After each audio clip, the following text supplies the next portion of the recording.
session of our Pathfinder horror adventure Strange Aeons. Joining me are a few friends, a ragtag group of adventurers who are going to have a fantastic time dealing with all the crazy that's about to happen. So we're going to do a quick intro about kind of what's going on, and I'm going to throw up the journal fragment if you guys want to follow along. So I will say that you, as people right now, don't remember why you're here at all. You can't remember what's going on or who you really are. It seems like months and months of your life have just been wiped away, and you're not sure why. You do remember one thing. You are a group of Pathfinder aspirants, and you're together because you were attempting to find a Pathfinder who went missing. The only thing left of him that was sent to the Pathfinder Society, which was then brought to your attention, is a journal fragment. You're pretty sure you're going to find more here, at least you think that's why you're here, but there's no real guarantee. But we'll read the journal fragment then. Briarstone Asylum was built around the foundations of an abandoned fort, as evidenced by its thick stone walls. I could almost feel them embrace me as I entered the building, as if to welcome me home. In a way, Briarstone knew more about my mind than I did. And there's a picture of the asylum. Forgive me if these entries seem jumbled. I find it harder and harder to keep my thoughts straight. Let me begin thusly. My name is Jarius Wynick. I'm a Pathfinder, and I believe that I am haunted. Not by any ghost or phantom, but by an idea of a place I have seen only in my nightmares. And so, seeking a way to ease my troubled mind, I traveled to Thrushmoor in Ustalav, a place with a history of unusual happenings. Under the guise of undertaking an important society mission, I began to comb through the nearby Briarstone Asylum's records in hopes of finding at least one reference to somebody with a similar affliction.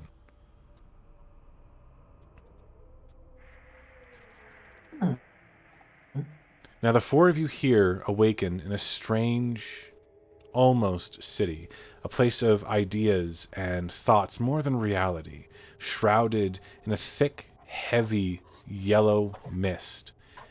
There are ruined walls around you. In the distance, you can see these tall, glittering skyscrapers, half ruined, towers pulled down by vines and mold.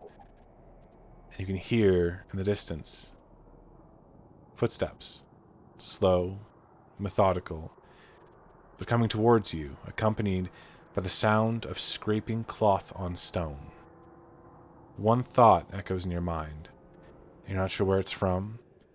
You're not sure what it really means. But you fear the Tatterman and all he brings. What do you want to do? Where are we? You don't know. The city is unlike anything you've ever seen. The sky ahead has clouds that roil with gold and silver and red and black and white. Can you describe the road or street that we're on? It's cobbled, not normally cobbled. All the stones are smooth and worn with polish, and there are no gaps between them. They're tightly fit, but everything else around you is in disarray. Are we in the middle of the street or like closer to buildings? Definitely in the middle of the street. It's not a wide one.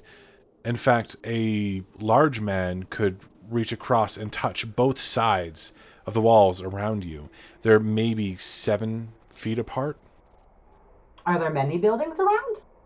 Quite a few. You can see them just beyond the large, or the high stone walls beside you, those skyscrapers and towers, half pulled down, half destroyed. At this point, you can hear the footsteps getting closer. Almost thinking you could see them out of the mist. Maybe. I will pull out my shield and I will take a light hammer off my belt. Okay. So you take a defensive position. And you begin to hear... How many spells am I allowed to cast today? 2. Okay. And you hear chanting. You don't understand the words. It's more like childish babble coming from the direction that you're taking a stance at. I'm going to try and find cover to duck behind and hide. Okay, there are a fair few places where the walls torn down have left chunks on the road. Now what I am going to do is get everyone to roll initiative, please. How do we roll on Roll20? So if you open your character sheet, box. yeah, you open your character sheet, you click on the blue box, you're good to go. However, where initiative is, I don't remember. It's on the left hand or right hand side of this of the thing underneath perception. Now you guys are going to be rolling perception based initiative, except for Ostrich, who's going to be rolling a stealth based initiative. Okay, I think I rolled my initiative. You definitely did. You definitely rolled intelligence, not initiative. No! And you failed that roll really badly. So, Perception. so under perception, it says it'll say INITAIAT. Yeah, I'll roll initiative. Or you rolled it for me. Okay, there we go. We're gonna take yours, not mine. Don't take mine. Okay. So. Oh, that's the wrong roll. Where the heck did I put?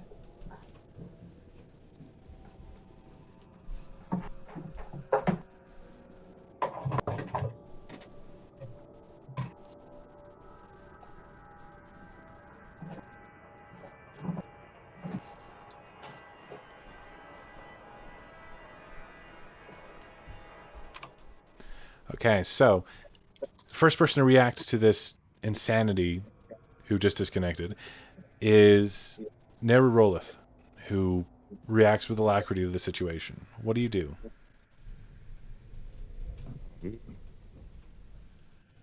See him? Or it, I should say. No, you can't see it at all. Just the footsteps getting closer and closer. You just hear something? Mm-hmm. Can I roll some kind of check to try to figure out what the babbling is? Go ahead and roll an actual perception check for me. I think that. Yep. So you take a moment and you listen in to the whispers, and you can feel them pushing into your mind. I will get you to roll a will save, please. Okay. Sorry, this is new. Do I just click on a will? Yep. Here. Sorry. Okay. You hear the whispers, and as the thoughts begin to permeate your mind, all you can hear is these thoughts, these promises of blood and sweat being torn to pieces, the torture and the ecstasy of death. And it hurts your mind, those whispers promising you don't even know what, but pain. You were going to take some damage, good sir.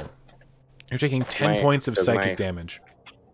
Does my haughty obstinacy affect anything there? No. It's not attempting to directly control your actions. All it is doing is screwing with your head. Okay. How much damage? 10 points of psychic damage. How? Yep, so we're going to go to Toriel. Okay, oh no, I was looking at my spells, but I didn't really see anything that's helpful here. I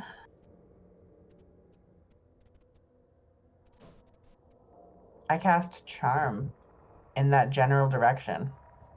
Okay, you attempt your best to flirt and charm with whatever's out there, and My character page is glitching out. Oh, there we go. And as far as you're aware, it doesn't work. Mm. Whatever's out there is immune to your charms in any shape or form. The Tatterman comes. Ostrich?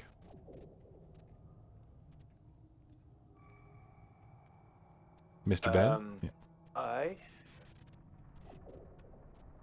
I am going to just remain hidden as best as I can until we get a clear sense of what's approaching, and maybe I'll also be keeping an eye out for a possible escape route. Okay. So I will get you to roll a perception check to see if you can find a decent escape route.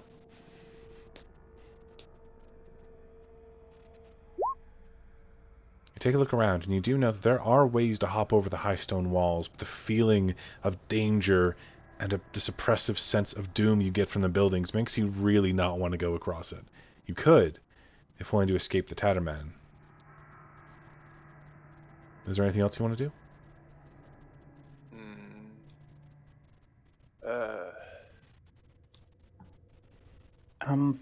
Sorry, Devin, can I ask a game question mechanic? If you can wait until your turn, just Yeah, waiting fine. on Ben. Yeah, thank you. For now, I'm just going to remain hidden until I have an opportunity to better assess the situation. Absolutely. All right then. Now, Litrix, what's up? Sorry, I just wanted to check on like free actions with discussing. Like, So- can we use free actions to say quick things during combat to each other? Yes, it's a free action to talk. You only get a sentence or two. There's no full conversations. So you get a sentence or two, and the other person can communicate on their turn as well with a free action. But no, you're not allowed to like full out have a full conversation while fighting, and not a full conversation on your turn. That person has to wait for their turn to respond, unless it's a simple yes or no. Perfect. All right, so it's my turn now anyway. So I want to just, as a free action, just like ask if anyone has a free hand to hold a torch or something like that. I think I have a torch in my adventurers pack. You do, yeah. I But do. you'll have to wait for your turn. Yeah, you do. And you have flint and steel to light it too. But you'll have to wait for Lovely. your turn. Anything else you want to do on your turn, Litrix? You have your shield raised. I assume Yeah, you're going to keep it raised as an action? I will keep it raised as an action. Okay. And can I distinguish a direction of the babbling? The babbling seems to be all around you. Not coming from a specific source, but maybe the city or the stones underneath your feet? You're not entirely sure. Okay. I have another game question. Gonna have to wait It's till not your turn. essentially metagaming. No, but you will have to wait till your turn, because Okay. proper order. At the end of your turn, Litrix, there is a thin, kind of yellowish, you'd almost call it a ribbon or a wrap, that snakes out of the fog and begins to move towards you in a kind of lazy fashion. Now, as it touches your shield, it grabs onto it and rips it out of your hands, pulling it backwards into the fog. And you get your first real glimpse of the Tatterman, a mummy-like figure, stick-thin, like emaciated, and super gaunt. He puts one step out of the mist. His gnarled and curled toes dig into the stones and crack them. His hand rests on the wall and drags streaks with nails that look like they've never been chipped or cut, and are easily 3 inches long. His mouth opens and he screams this feral cry. You can see those wraps rising around him. And the only thing that you hear from the voices now is the Tatterman comes. The Tatterman comes. Go ahead, Neru.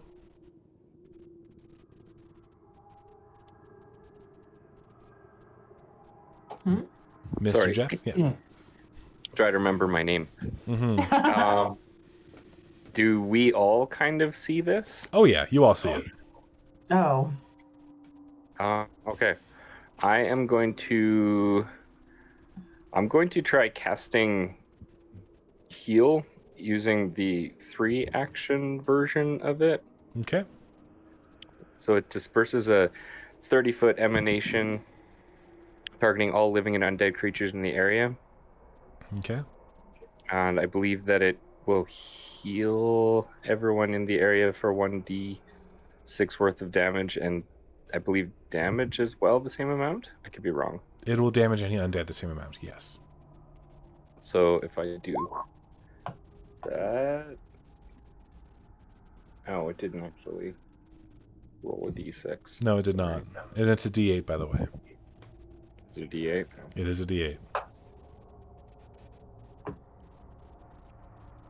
Which slash is on?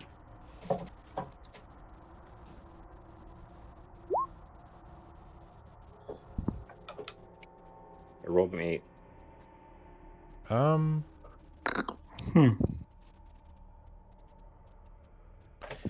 It looks like you have an abbreviated version of the spell here, actually. But yeah, so you cast out that wide array of healing magic, and the only thing you feel is disappointment, like you failed your god, and the spell fizzles at your fingertips. And you can see the Tatterman begin to chuckle, this low, evil laugh.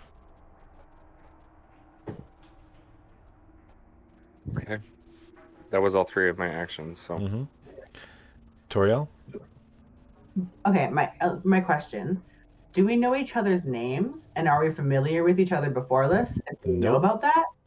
You do Nope. not know who these people are. You just know that you are friendly with them. You get that distinct feeling of you have a bond. You're not sure why. Okay. You're even having a hard time remembering your own name right now. Okay. How close is the Tatterman? He's maybe 15 feet away now. I cast Detect Alignment, and I'm looking for. Do I have to look for something in the, like, evil or lawful or what? As you cast your Detect Alignment and your gaze actually strikes the creature, a massive burst of energy is what you're greeted with, an aura of absolute evil, primordial evil.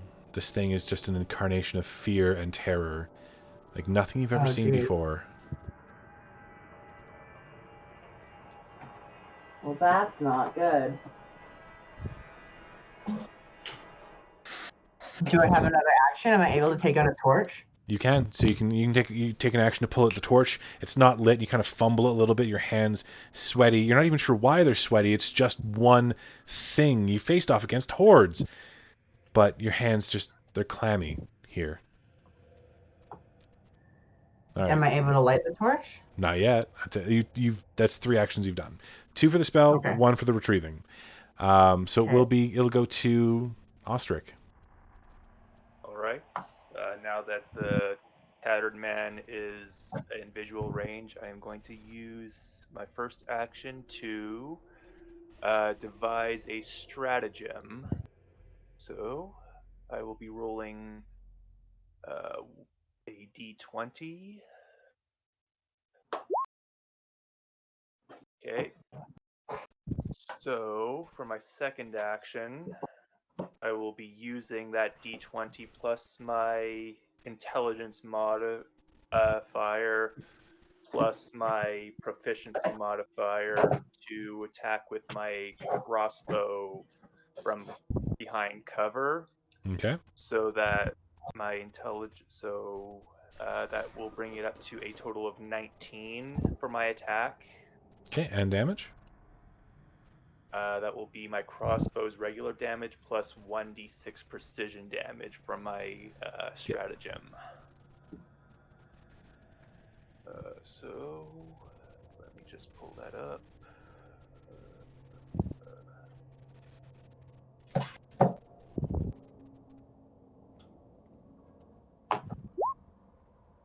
Okay. So you take a moment, you hop over the cover, just taking a look at the Tatterman. Don't forget to roll a d6 to add to that, because I think... What I'm doing now. Perfect. Okay. Yeah, so you fire off the quick shot with your crossbow bolt after taking a look and thinking you spot a weakness, and the Tatterman actually turns towards the bolt and lets it strike him directly in the center of the chest. You can see the black blood oozing from the wound, and little faces being made in it, like skulls screaming as his blood hits the ground. He just grins through the damage. Anything else you want to do? I'll take a moment to assess how effective that was and see if, like, basically, I want to know how badly screwed we are right now. The only thing your mind is telling you is to run. That did nothing. He moved into it so you could hit him. Alright, and then we'll go to Litrix. Your shield is actually in the Tatterman's wraps. You don't have it anymore. What do you do?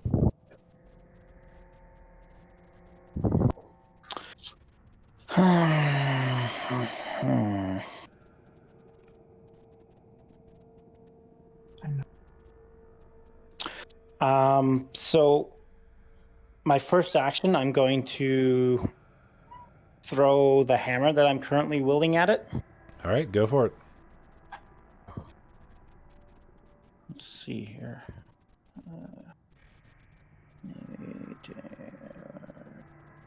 Ranged. Here we go. Okay, I think this should do it. Very nice. Okay, so you definitely hit him.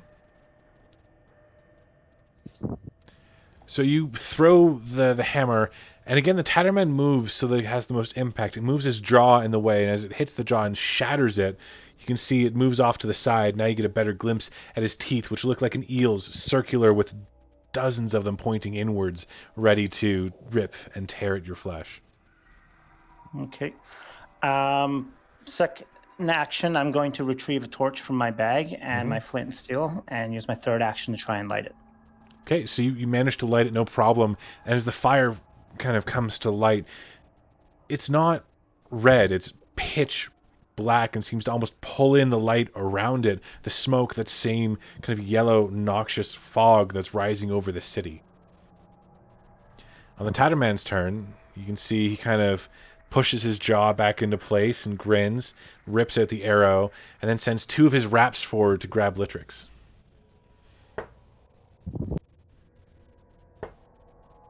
Okay. And as he does, both of the raps grab on, and you slowly get pulled in towards the Tatterman, who begins shredding your skin with his claws. You're going to be taking 21 points of damage. Good God. Any resistance to slashing applicable there? If you do have slashing, and then yes, there would be. Do you have any resistance to slashing? I have plate, so +1 resistance. Plate armor? You Yeah, shouldn't have. I have breastplate. Oh, So no. It allows me 1+. It said. Oh yeah, versus slashing. So yeah, you would take 20 damage instead of 21. As you kind of do that, you can see he pulls back the blood and writes on the wall next to him just one word. He writes "me" with an exclamation point. He continues to grin while you're grappled, held aloft in front of him, the torch still dangling in your hands. Ostrich. Oh, sorry. Yeah, no, Neru. So 20 is enough to down me, just so you know. Oh, you're down? Yeah. Oh, there is no mercy in him. He tears you apart into 4 equally sized pieces and begins to write not just your blood, but your viscera as well. Yeah, it put me at 0 hit points. Yeah, you are dead. First day, hey? Yep. First real attack.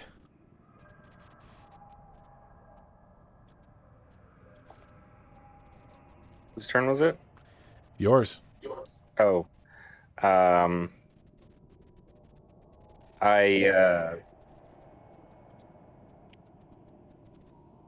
pray to my deity for protection, and I start running away. Okay. You take a moment to really think about it and to pray to your god, and you only feel this disjointed, disconnected, terrible feeling in the pit of your stomach, like your god can't be here. And as you begin to run, the Tatterman chuckles, and you can hear his footsteps begin to grow louder behind you. Pray to catch. You spend both your actions running then?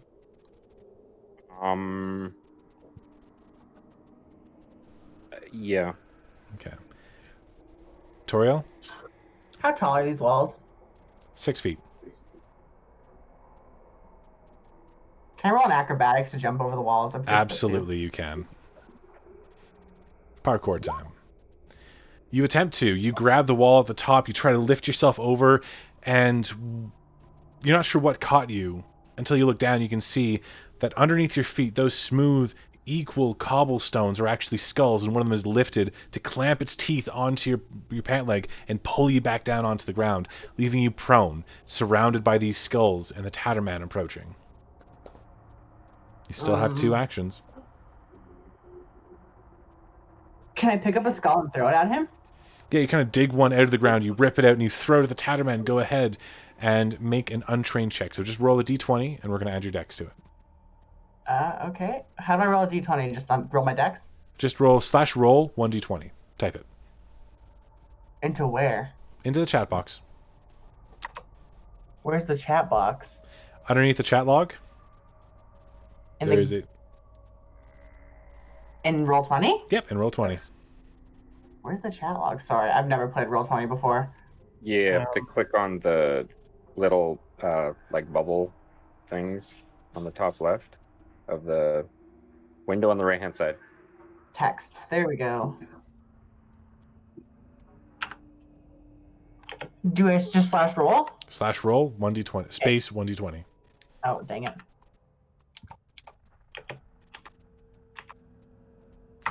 Did it work? Give it a moment. Doesn't look like. Oh my god. I don't know how to use this thing.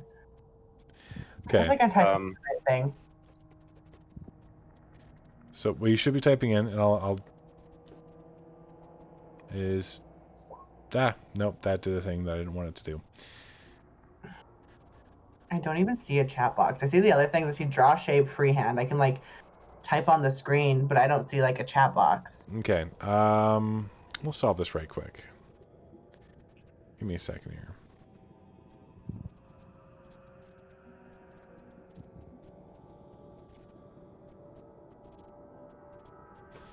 Okay, so I am showing my screen right now. I took off all my DM notes and stuff, so you can't really see those.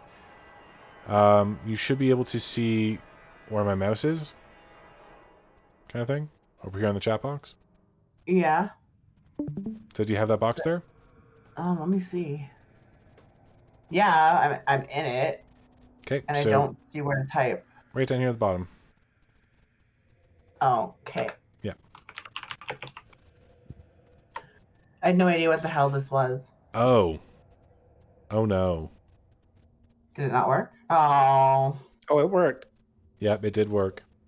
Oh. So you pick up the skull and you go to throw it, only to realize that just like the skull that had gripped onto your pants, this one had gripped onto your arm and begins eating away at your skin. Not damaging you yet, but you know it's coming. That's both your actions used up. All three of your actions, I should say. Well. Ostrich? I'm also going to be running away towards the wall and over if I can. Okay, so you book it towards the wall. You're going to take an action to leap over it. Yeah. Go ahead and roll an acrobatics or an Want me to athletics. roll something? Yep, acrobatics or athletics.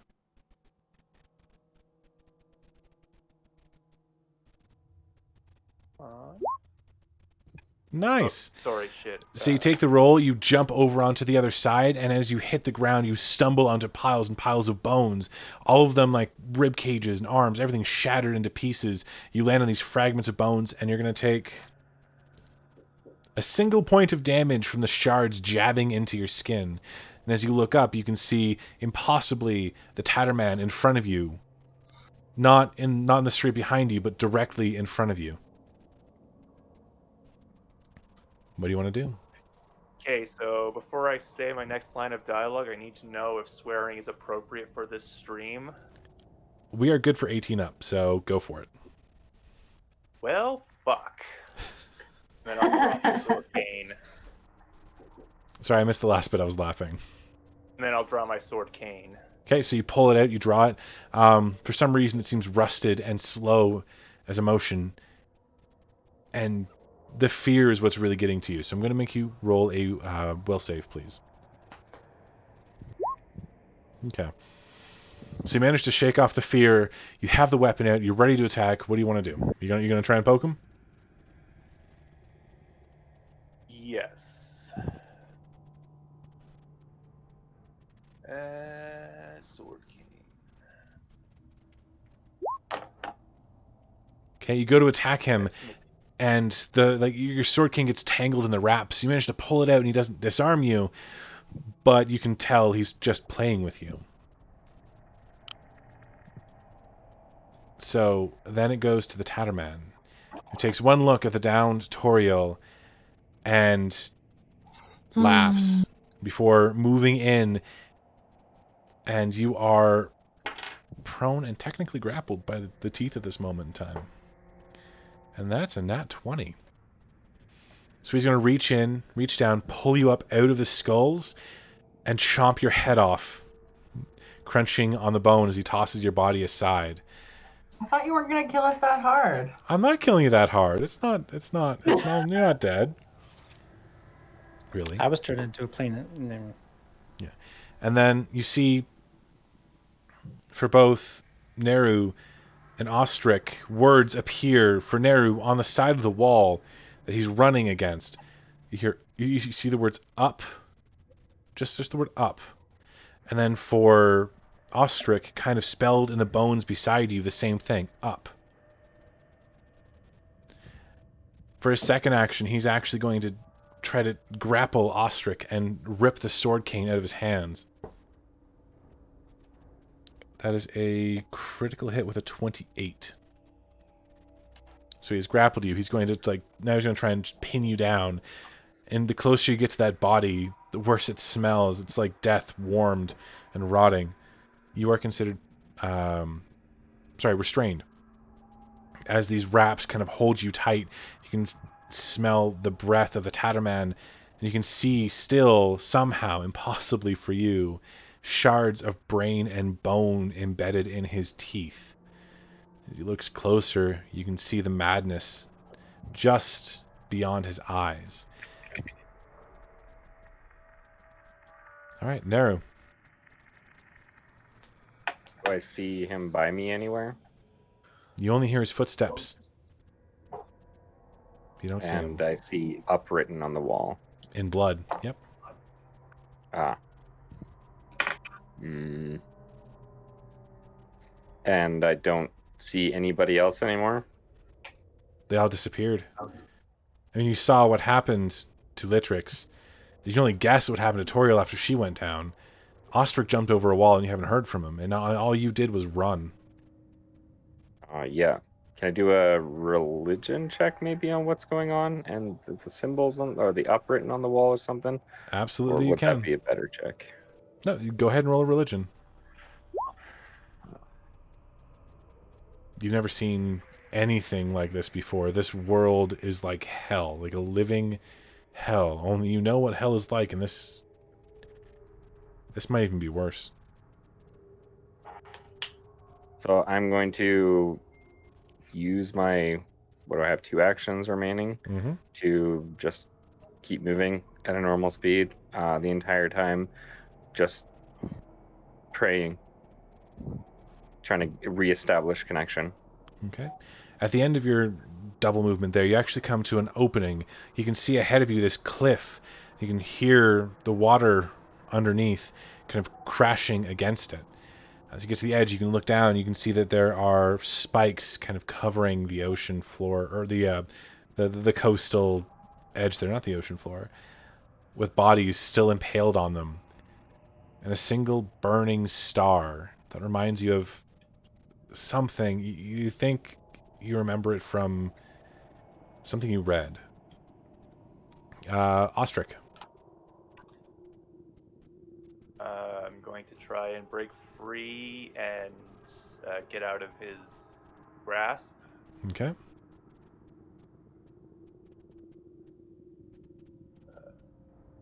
Do you want me to roll for that? Yep, that would be, you'd be rolling against his acrobatics. You don't manage to break yourself free.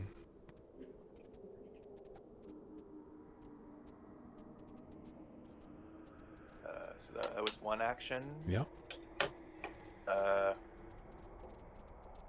This doesn't bode well.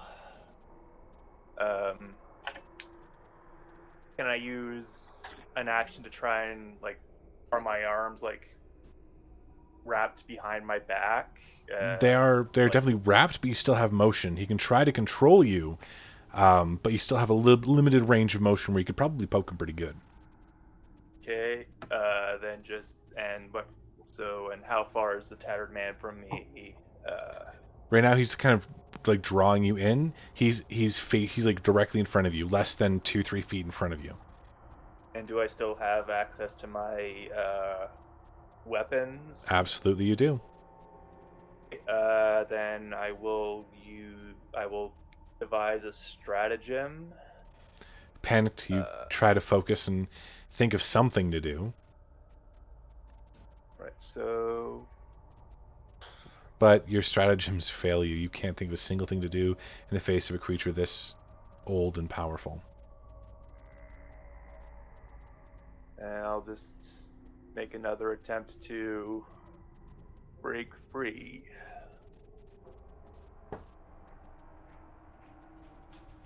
This time, you actually manage to shake off the wraps. You find yourself deposited back on those bone shards. You kind of skitter away from the Tatterman, amazed that you were able to free yourself from him. On his turn, Mr. Neru, you hear the Tatterman walking behind you, always behind you.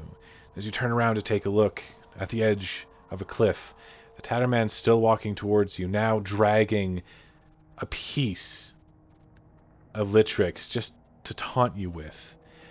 Lifts up the arm and a bit of the head still attached at the shoulder and throws it directly at you. As the entire thing hits you, I need you to make an acrobatics to maintain your balance. It was athletics, but sure. We can roll for athletics if you want. Take the crit fail. It's more fun. As the body hits you and splatters, it actually sticks into you, some of the bones managing to pierce through your armor and into your flesh. And just that is enough to throw you off balance until you find yourself on the cliffs, on the edge, and then over it, onto the spikes below. The only thing you can see coming towards you is death, and that orange star glowing brightly in your mind as the spike takes you. Ostrich, as you get away from the Tatterman, you can see kind of scattered in the bones around you more words now. Wake up. Save me. And I'll get you to make a will save. You kind of break out of it momentarily. This entire thing, it's too ridiculous. It's too much. Your brain just shuts down.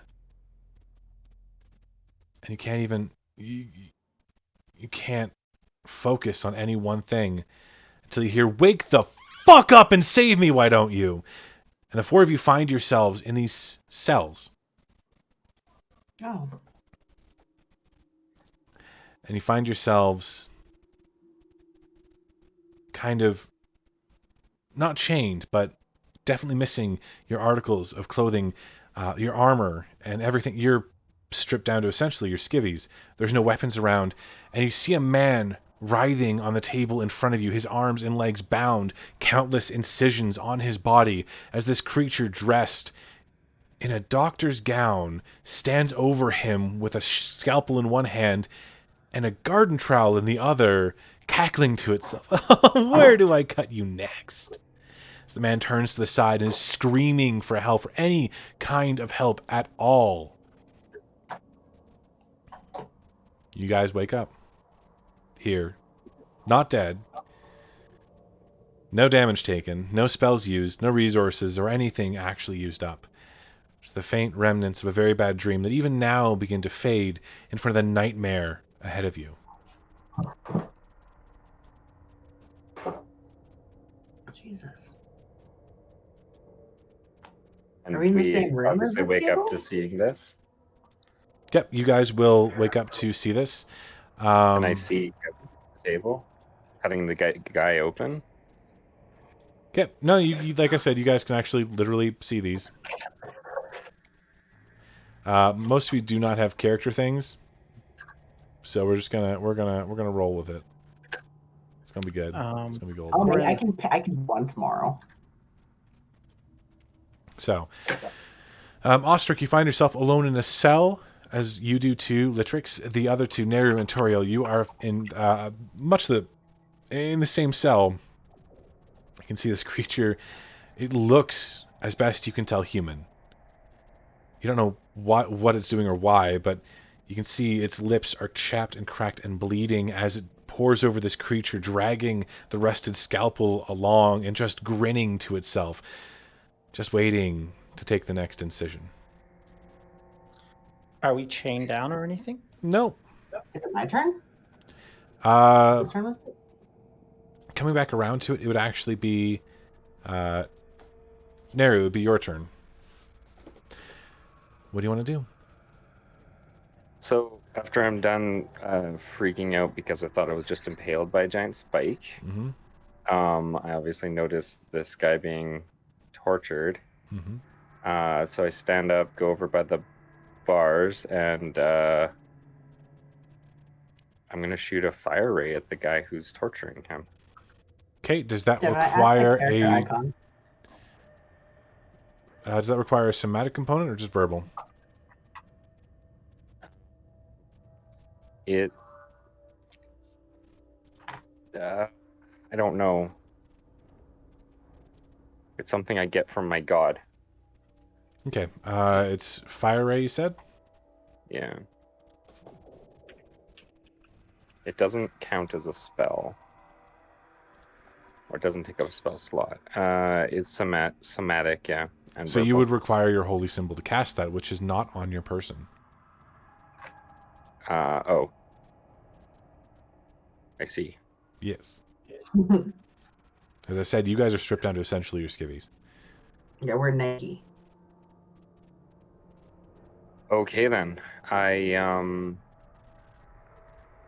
do a perception check, see if there's anything in the cell that I can use.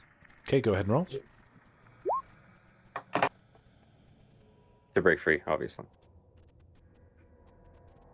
Now your perception check isn't particularly successful in finding things that are in your cell that could help you break free, but you do spot on the creature, kind of loosely at its hip, a chain that is connected to a key ring. It's dangling freely and pretty much barely on the poor thing. I say poor thing, I mean the terrifying thing. Reach it? Not quite. Maybe with just a bit of a nudge, maybe slightly longer arms, you'd be able to, yeah. Now, it isn't exactly where I put it on there on the map. It is circling the table. If you wait your time, maybe it'll come close enough. You can see from how much damage the poor man at the table has suffered. You're not sure how much longer he has to live. Well, I'm going to see if whoever is in the cell with me has potentially longer arms than me. If they don't, I will try to just grab it as he walks by a bit closer. Okay, we'll count that as a held action kind of thing. Prep action, yeah. Yeah. Who is in the cell with him? Oh, I'm there. You are. Oh, I have long arms. It's true, you do. I mean, Okay, he's a well, human, you you're an have- elf, you have like roughly the same length of arms.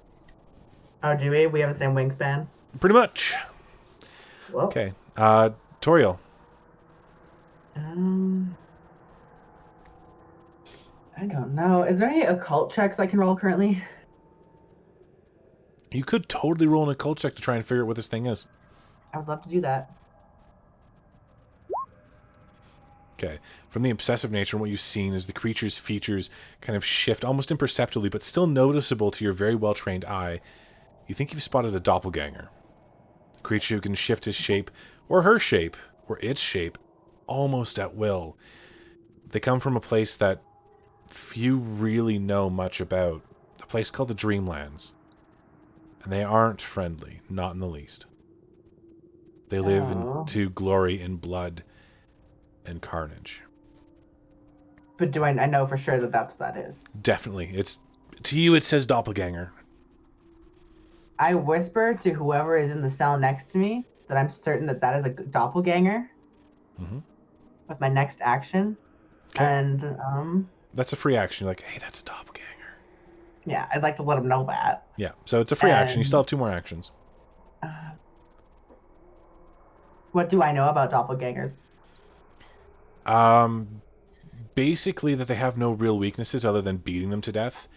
They aren't physically tough a lot of the time, but they can shape their bodies into weapons and claws.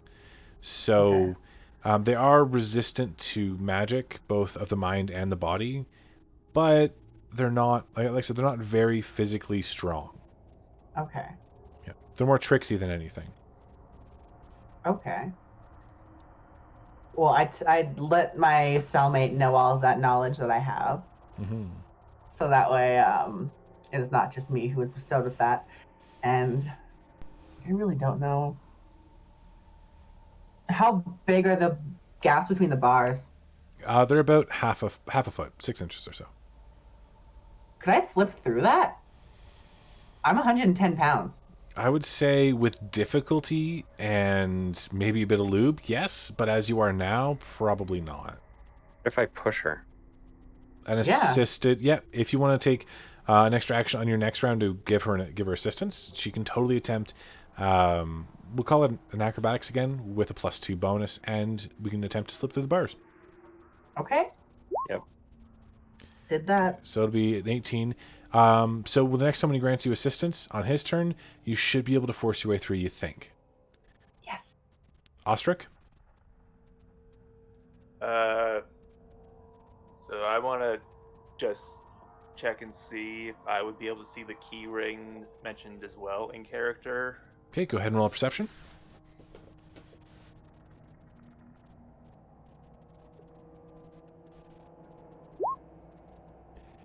Not only do you see the keyring there, you actually see the mechanism by which it's attached, and it looks like it used to be a really solid carabiner kind of style clip, but it's rusted and gummed up with blood, and it's barely hanging on. It's on a single belt loop that's also just barely attached.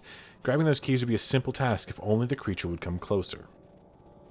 Okay, so which brings me to my next action. I'm going to try and lure it to me by insulting its shoddy surgical ability. Okay, tell me exactly what you say to it, and I might give you a bonus. Okay, so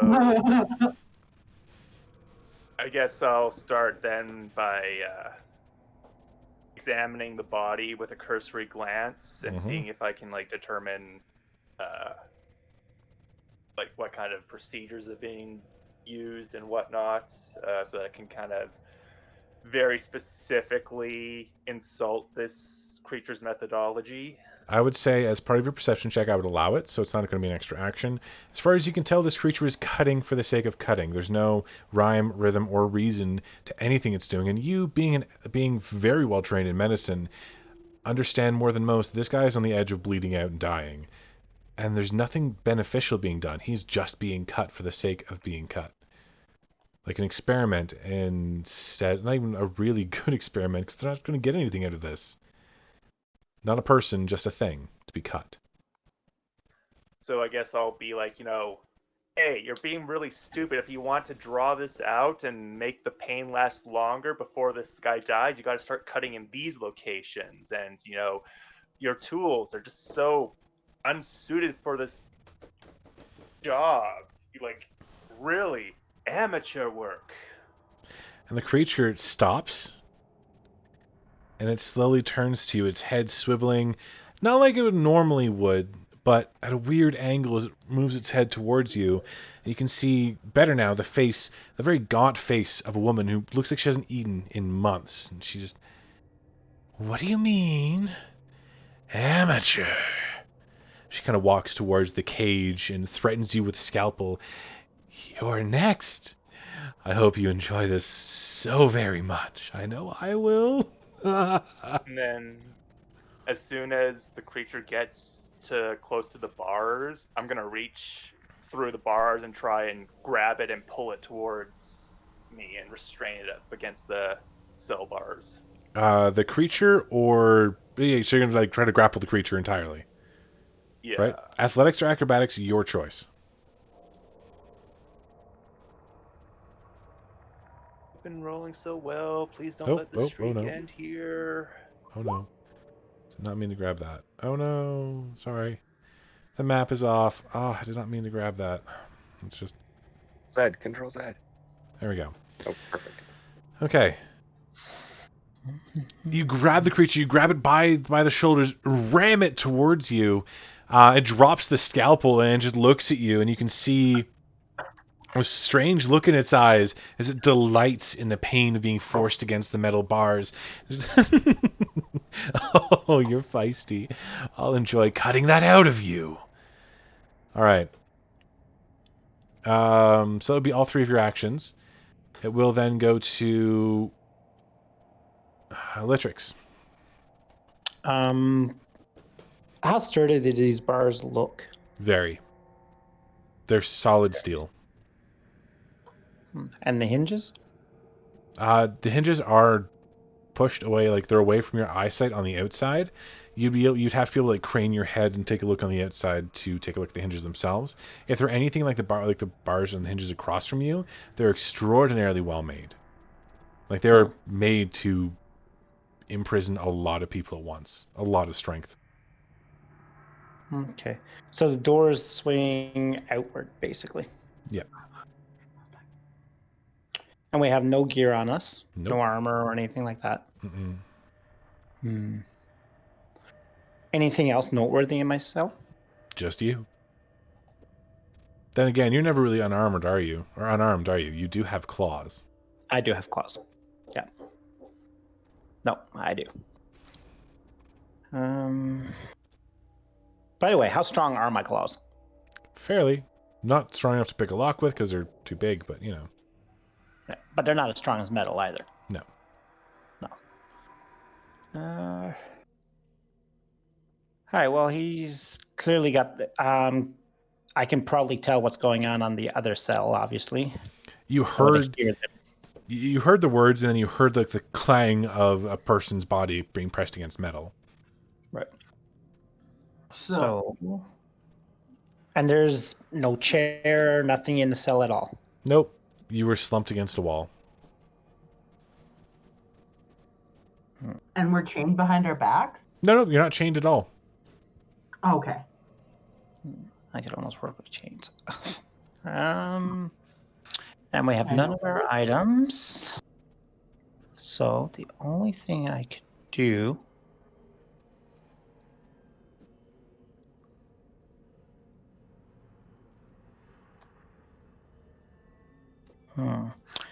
You said the gates are well maintained, so I won't be able to brute force them. No. All right, in that case, I'm going to move up to the very edge of the cell that's closest to the where the doppelganger is. Okay. And I'm just going to ready an action there. And if by some chance he manages to swing himself through there, I'm going to grab him. Okay.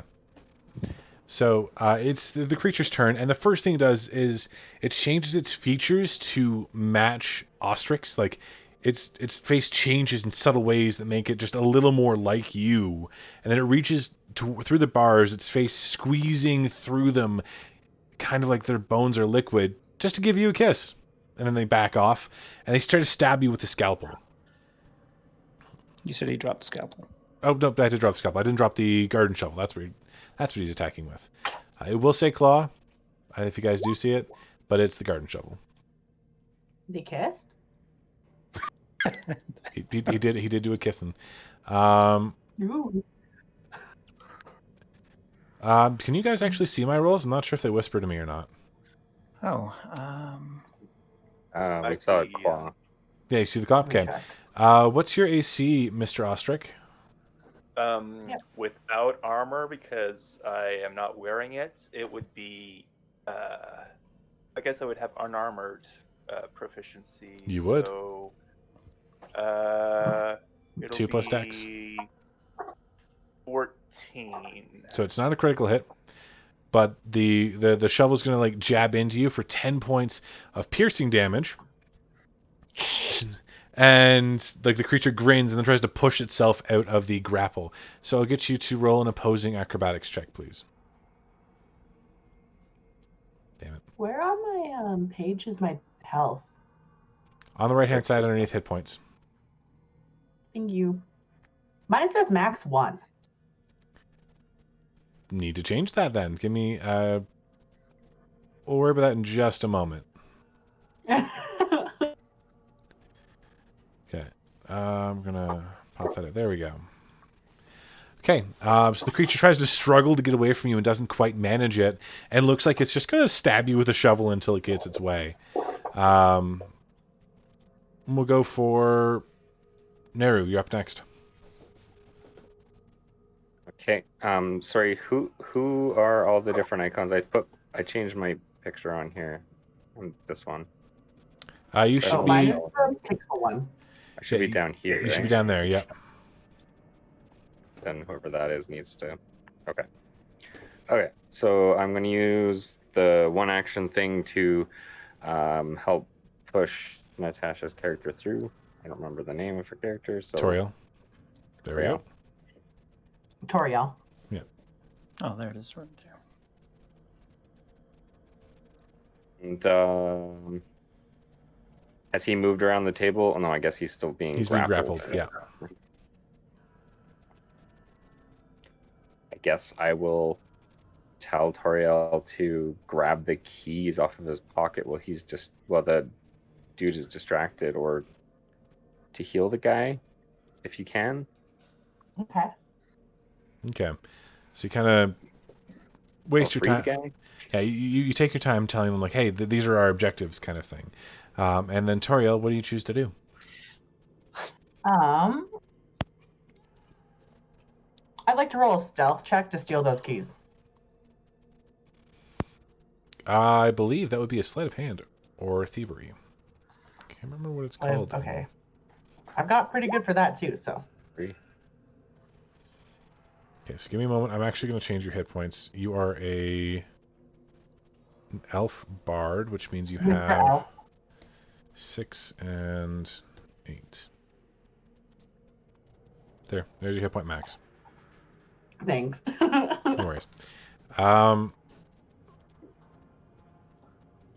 Nice. So you actually walk up behind the creature, and even though the creature is like half watching you at the corner of its eye, it doesn't quite realize when you snatch the keys.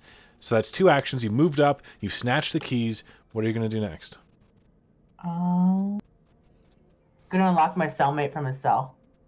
Okay, you're going to come back over here and just pop the lock? Mm-hmm. Done. The lock is open. Like, you fumble with the keys for a little bit because there are 3 different keys. You try 1, 2, 3. The third one works. You pop open the cell, and you, at the sound of like the squeaking hinges, the creature's head whips around 180 degrees to stare at you. The cartilage of the spine kind of like standing out against the ridge of the neck. An ungodly abomination, to be sure. All right. It'll be... I have a free action left. Am I able to shout and tell everyone that it's a doppelganger? Yep, just say, it's a doppelganger. That's about what you It's got. a doppelganger, everyone. Okay. Ostrich. Right. So gonna start off. It's still being held by me, so I'm just gonna do like an unarmed strike type maneuver to just like push its head forward and then yank it back into the bars directly. Okay, so you're going to like just shake it kind of thing? Like, aha, gotcha. Yeah, but this time I'm specifically trying to hurt it. Like, I'm putting force behind this. Okay, so you'll roll an unarmed strike +2. +2. +2. Okay, so It's so +2 will be 17 a 17.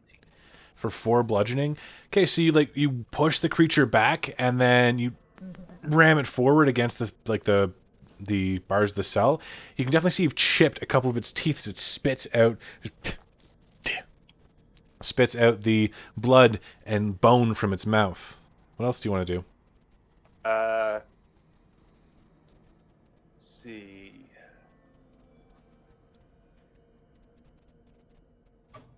Guess I will try that again. Okay.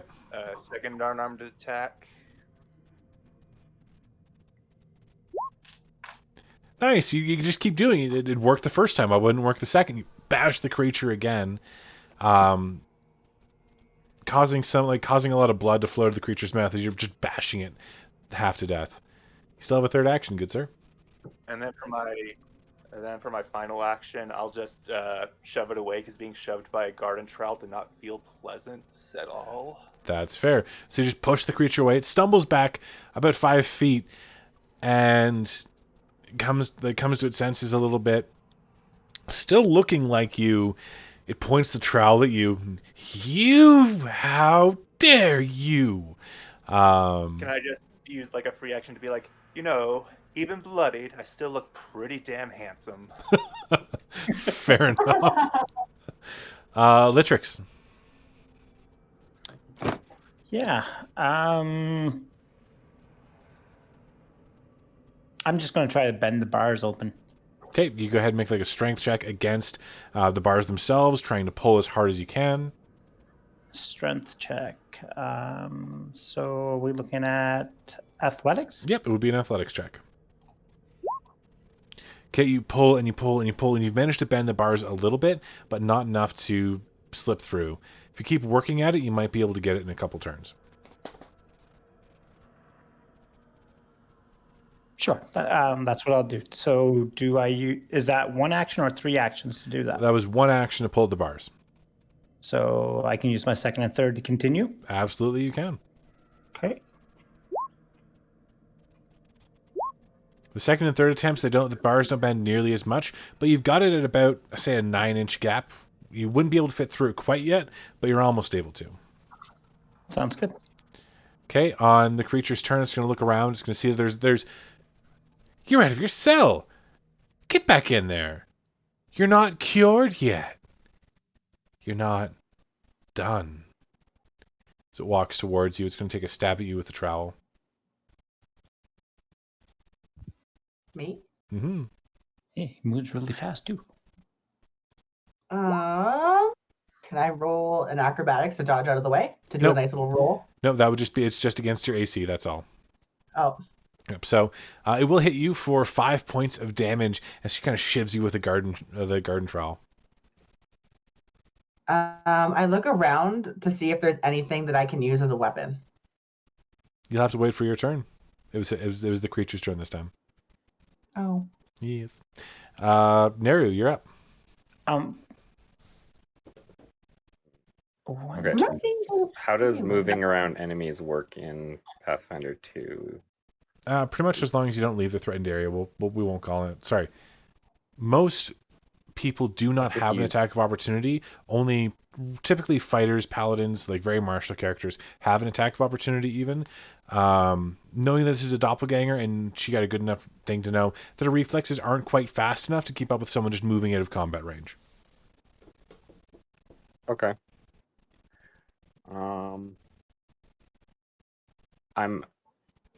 Does it look like there's any weapons or things on like torture equipment that I'd be able to grab to attack him with, fight him with, I should say? So besides the table that actually houses the dude, there's a small bit next to it that has like gardening shears and a rake and a bigger shovel, and there's a mallet, like a rubber mallet, not a fighting one, but one for hitting wood and stuff. Is there a larger trowel than he has? There is a shovel. Yes. Okay. I will go up and take the shovel. Okay. So I guess what? That's 2 actions? One to get over there, Moving. one to pick a weapon up off. Yep. And then I'll take a swing at him. So it'll be your strength raw, just 1d20. Perfect. So you managed to actually strike the creature, dealing a d4 plus 6 d4 plus strength damage. So wow, 4 plus 2, 6. So you beat the creature in the back of the head with a shovel, trying your best to knock it out or incapacitate it, maybe even kill it. You don't know quite yet what you're able to do to this thing. The 6 points, it catches it off guard as it moves forward a little bit, jolted by the smack to the back of the head.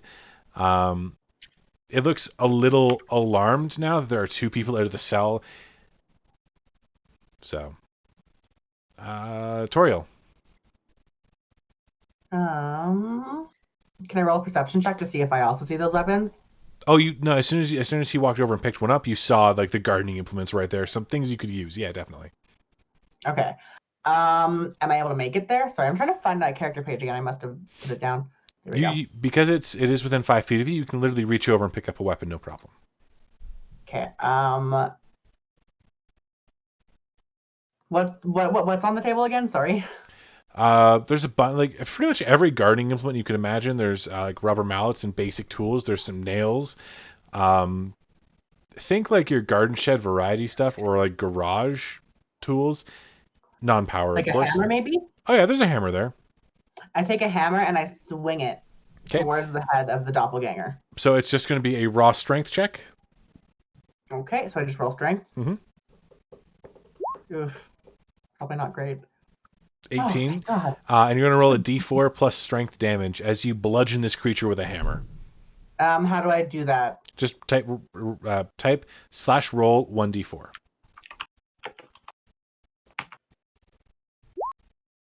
Hey. because you do not have a strength modifier. So, with various gardening implements, you are beating a doppelganger to death. This creature is definitely heavily injured at the moment. You can tell it doesn't seem to be like a full doppelganger. It's much weaker than even you'd expected. So we're going to go to...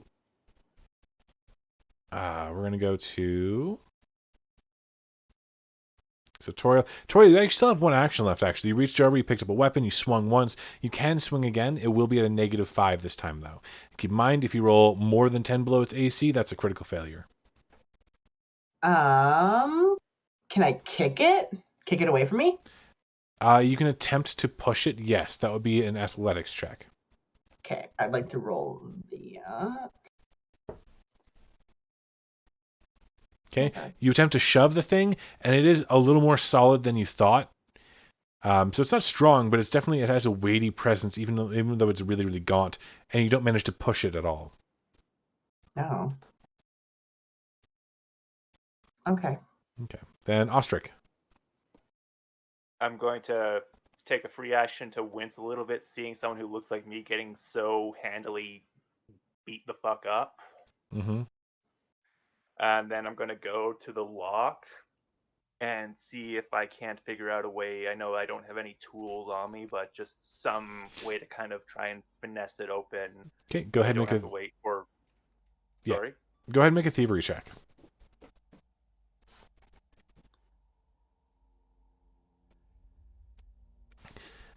Based on what you're seeing, you would either need a key or a decent lock picking set. There's nothing really that's around that's going to help you break open the lock. Okay, so is there any like loose stones or something that I could try and throw from my cell to try and Definitely. whack the doppelganger? Yep, definitely. Okay, so I'll just pick up a rock and throw it. Okay, you are considered trained in all simple weapons, which includes throwing rocks. Okay. So that is it will be at a -2 because of the range, but yeah, you can totally throw a rock like that, no problem. Okay, so and thrown weapons use strength, right? Yes. Okay, so 1, so that'll be a total of +2 to whatever I am about to roll.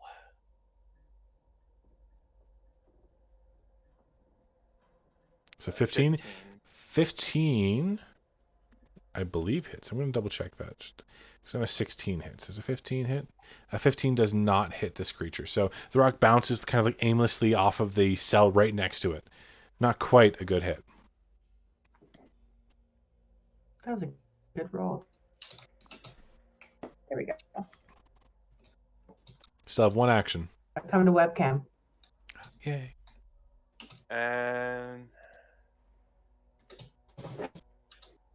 I can't really think of anything else to do, so I'm just going to end my turn there. Okay. All right, so it will be Litrix, you're up next.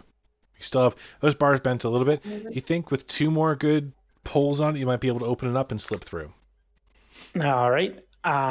With that, I'm going to be like, keys now, and continue trying to pull them apart. Okay, so go ahead and make 2 checks then. One is Litrix. Which character? Is it the one with the... It's the lizardy one. The lizardy one? Okay. Yeah. Do I still have the keys on my person? You do. Okay. Okay, and one more check there. With those 2 checks, you literally take the bars that you've already bent and wrench them out of the way, giving you a 1.5 foot of clearance that you can kind of squeeze through. So you can use your action to move through the bars. Put up. Just like that. Okay. Could I use that action to move through the bars and angle myself closer to the victim on the table? You can definitely go like right there. Yes. All right. Okay. All right. It'll go to the chick's turn. Now, unless either of you have attack of opportunity as a reaction ability from your class, which I think only fighter gets at first level, no attacks of opportunity. This thing is just booking it. It's going to wrench open the door, step through, and close it behind herself. and you kind of lose sight of her entirely. Well, Okay, then it will go to. We can kind of call it end of combat here, unless you guys want to pursue. Do you want to pursue? My god would want me to pursue, so yes. I want to pursue. It's weak as hell. Okay, so it'll go back up to the top. That'll be Neru. All right. So I run after him. Is the door locked? The door is not locked, no, but it does take you an action to kind of pull it open. Okay, then I will pull it open, run out, see which way he went. Okay. As you kind of stare into the room itself, you can see that there is an absolute pile of corpses, about 50 of them. And then there's a set of stairs leading up, and you can see the bright filter of light coming from the top. Okay. I will mutter curses about this despicable creature and his destruction under my breath as I run as far as I can up the stairs, I guess, to catch him. Okay, leaving the door open. So you run up the stairs themselves. Yep. At the top of it, you do find another door, which will take you an action to open. You can see that there are wet prints left behind, like this dark-ish red blood from where the creature had been stepping. All right. If I have enough, then I'll open it. Otherwise, I guess that's the end of my turn. Yep, you'll have to wait until the next time. Toriel. I ran up the stairs through the open doors. Okay, so the door is already open, so you run through it, you get up the stairs, you get to that door, and you manage to pull that open to see outside. And outside is this massive open courtyard. You can see the creature running away from you through a blanket of yellow fog. How big is the courtyard? The courtyard itself is around 60 feet in diameter. We could not run that. How fast does the doppelganger run in comparison to us? Incredibly quickly. Okay, well, I guess I let it go and roll a perception check to see where I am. Okay, go ahead. God, I keep closing my freaking character page. It is kind of necessary to keep it open. I know. You can click on, there's a little, like, 2 squares, I think, in the upper left-hand corner that'll pop it out from it. Oh. It becomes a separate window. So taking a look around, you see that this is a faded, cracked, old building built of thick stone that's still cracked and weathered. The courtyard itself is kind of barren. It's dirt, not really paved or anything like that, just dirt with a single tree set into the center. Above you is what alarms you the most. The same sky you saw when you died, that roiling gold and red and silver and white all mixed together in the clouds. In the distance, that thick, ever-present yellow mist kind of surrounding this institution. The same one from the dream? If it's not, it's close enough to be a twin.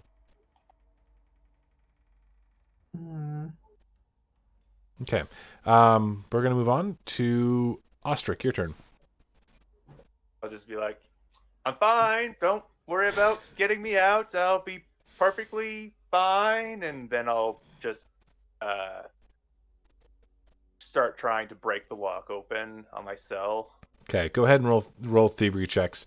If you do manage to score a total of 25 or a nat 20, then you will open the lock, even without tools. All right.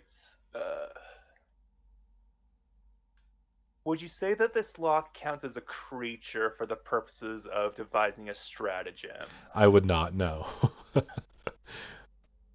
All right, so thievery check 1, 2. How much was I going for? 25 or a nat 20. Okay, well, so when you say total, do you mean like adding them up, or do you just mean one has to be a 25? One has to be a 25, or yeah. Okay. You don't manage to figure out the lock quite yet, but you do make it, you think a little bit easier for you to open next time. Unfortunately, you are in a cage. All right, so we're going to go to Litrix next. I'm going to cast Lay on Hands on the victim.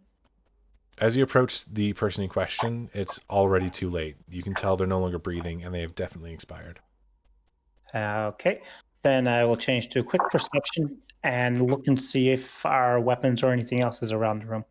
Okay, go ahead.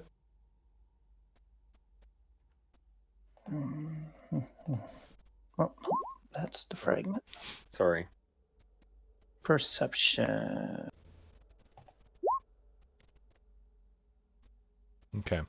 Taking a look around, you do notice in the far left, kind of far and away from where you are right now, there's a chest and 2 barrels that seem to have been recently moved. There's no dust settled on them. There's no real debris around them. It's all been kind of scattered away from it. So you're pretty sure that's where your equipment is.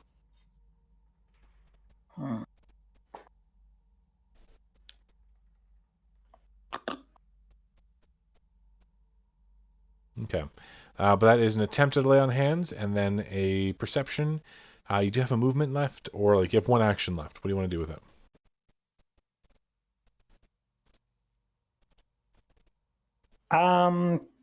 Can I be just ask for the keys from Toriel?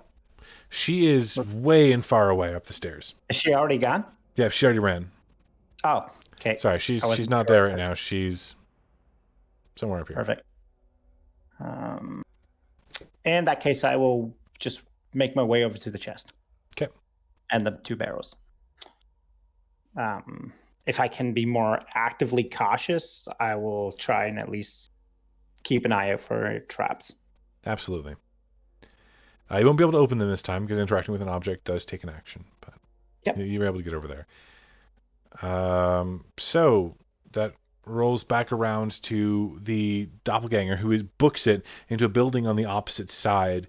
You see, kind of parted through the mist, 2 other figures, each of which looks just like a civilian, you'd say, like a regular person dressed in regular clothing. Looks a little worn and faded, but as they look towards you, you can see the spark of madness in their eyes, and they grin a little bit, their heads kind of cocked to the side. They don't move, they just wait. Neru. We all see that? Or everyone upstairs? Neru and Toriel, yeah. Okay. Whose turn is it? It's Neru's. Yes. So I'm going to tell Toriel that I suggest we head back and try to find our gear before facing any more people. Maybe shut the door behind you when you come in, and I'll start heading down. Okay. You do find over with the lizard folk over there the rest of your gear and stuff. I'm just going to put you over there for convenience sake. There you go. All right, then will be Toriel.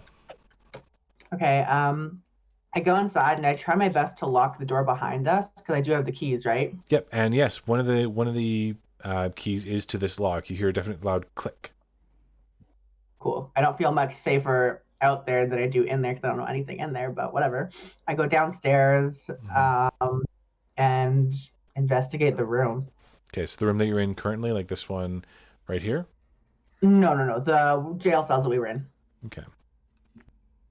So amongst the jail cells themselves, there's nothing too interesting or worthy of attention. They're just jail cells that look like they're meant to hold several people at a time. There is the big, long table. It looks like it's been dragged here from somewhere else. You can still see the marks in the dust on the ground from that thing being drug in here. And splinters of wood around the legs tell you that this thing was... It probably had the gentleman who's currently on it still strapped to it when he was dragged in here. There is that row of tools that all of them look like they have old, dried, caked on blood.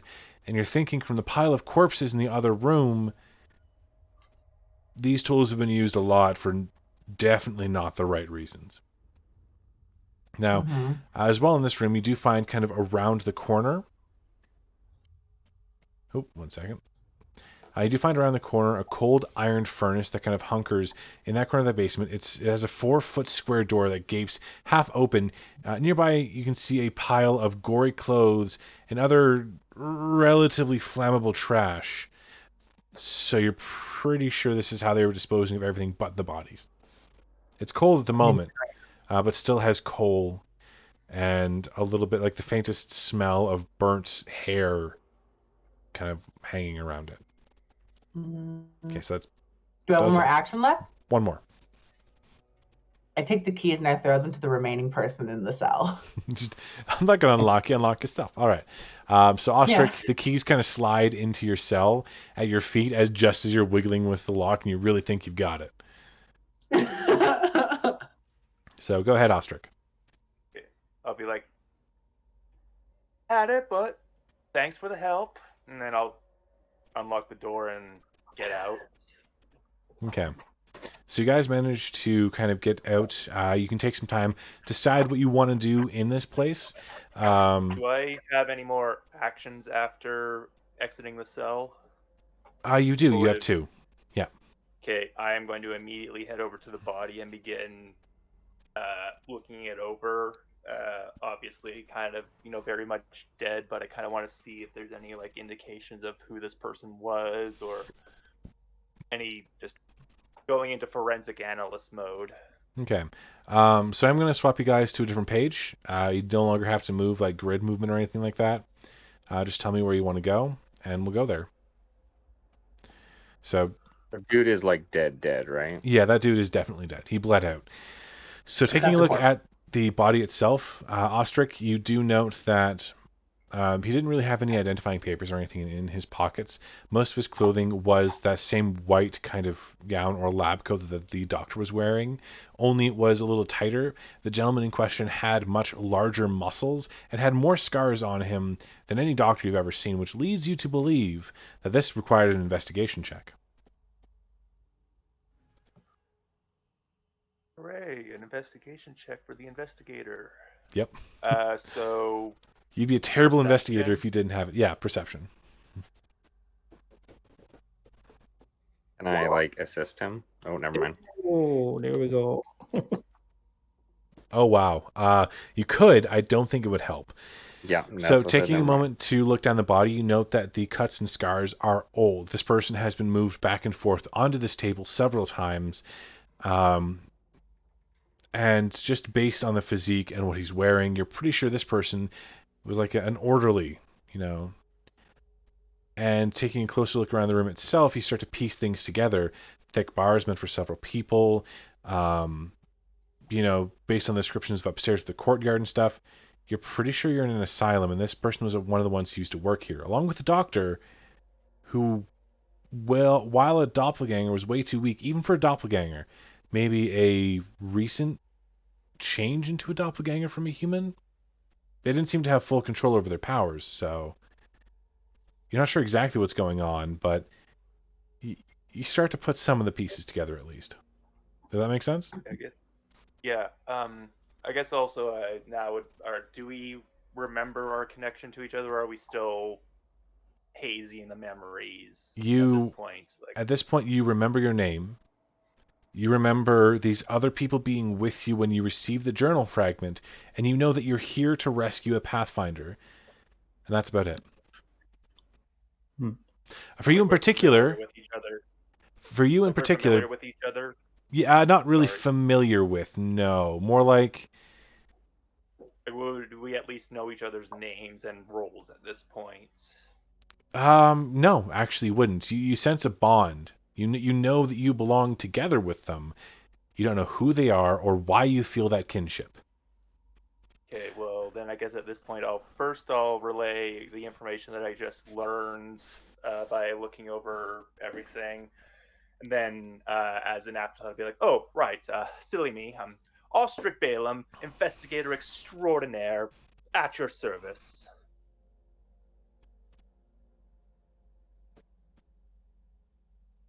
Oh, you're saying that to all of us right now? Yes. Oh. Because it's getting really awkward not knowing everybody now. Right. As I'm putting on my gear, I reply that I'm Lightrix and I hate the undead very much. So you will have to roll a check, good sir, because you said you're trying to be careful of traps and stuff. I didn't say you got your gear back. Okay. So I'm going to get you to roll a reflex save. Not to metagame, Devin, but I finally wrote an alignment in because I forgot to do that. She is lawful neutral. Excellent. All right, so for that reflex saving throw, as you open up the chest, nothing really happens, and you're able to grab your armor pretty easily. Am I able to get mine? Absolutely. Everyone is able to grab the gear that they had. Now, the only thing missing would be holy symbols or arcane focuses or things like that, but you quickly find them in the barrel. It looks like this person had scooped them kind of aside and was probably going to take them with them when they left. That person being whoever that doctor doppelganger was. I would like to take my holy symbol as well. Yeah, And definitely. then I too introduce myself as Naru, and I'm also not a huge fan of the undead. Since you bring it up. You mentioned the place where they were burning the stuff. Is there enough? Can we get enough heat out of that to burn the bodies? No, it's cold at the moment.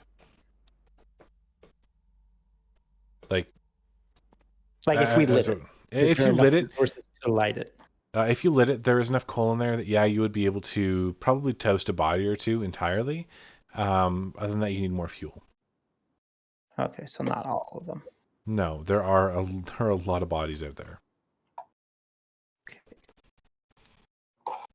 I'm taking a look in that secondary room. There's kind of like a broad chute that extends diagonally through one of the cellar's half-crumbled stone walls. Beneath it lies heaped more than 30 mutilated humanoid bodies. Nearby, there's a flight of rickety wooden steps that climb towards the high ceiling. It looks kind of like an escape route, but it's one that none of the room's current occupants were ever able of employing.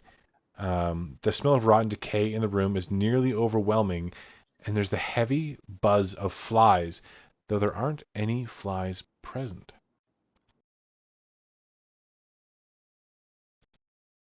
There are no flies present around the bodies. No, just the sound of them, that buzzing. Can I take time to pray over the bodies and try to release their spirits and, whatever my normal method of doing that would be? Go ahead and make a religion check. Who are you a cleric of? Serenay? Okay. Serenray? Normally, you would just burn the bodies, but there's not enough heat here to do so. And the spells that you have at your control at the moment, which is your fire ray mostly, it's not quite enough to help you out with the burning. So you say a quick prayer over the bodies and hope that their souls can find peace, even though their bodies still aren't ash. It's definitely not a pleasant time. This place is made out of stone? Mm-hmm. Okay.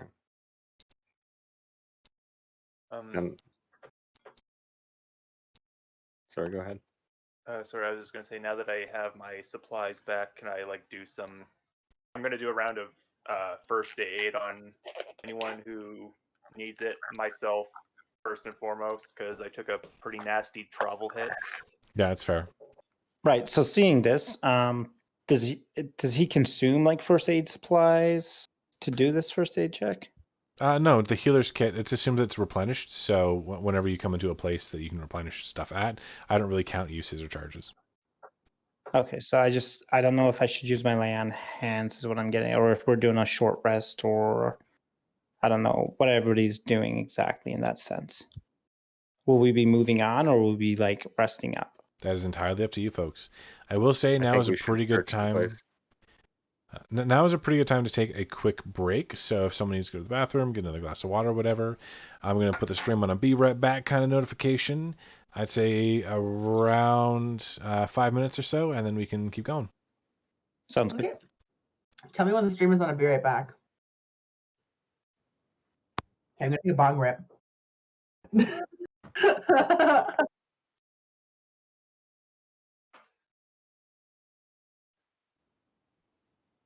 Sounds good.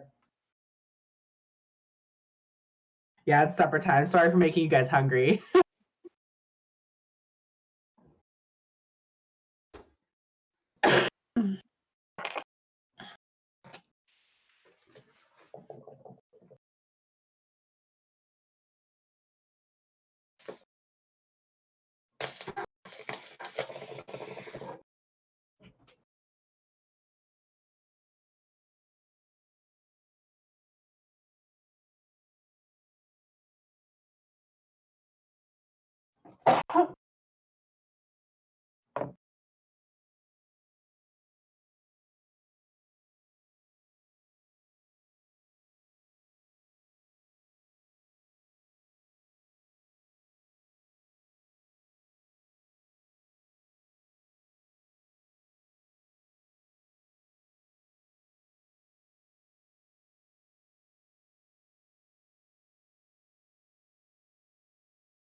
Welcome back.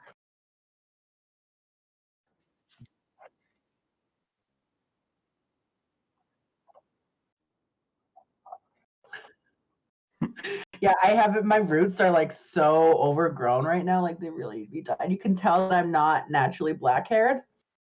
Just to pretend that I am. There we go.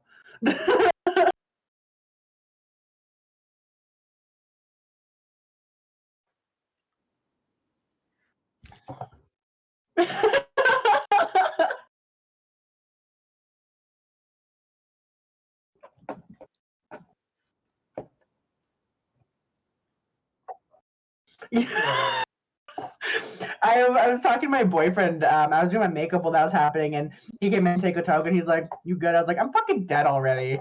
And he's like, "What?" And I was like, "Yeah." He said he wasn't gonna kill us that hard, and then he killed us that hard. And I was like, "But I have a feeling that this is probably like a dream sequence or something." I read those intro things and it said, "Don't get mad at the beginning of the game." Yeah, I wasn't mad at all. I I was just kind expected of like, something. I feel like Devin's pulling a, and then they woke up.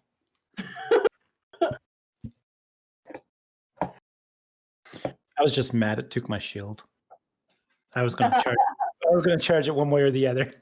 I was just kind of like, I thought you were gonna kill it too hard. That was pretty hard. Like that was a bit hard of a killing. On the scale of a soft to hard, I would call that a hard.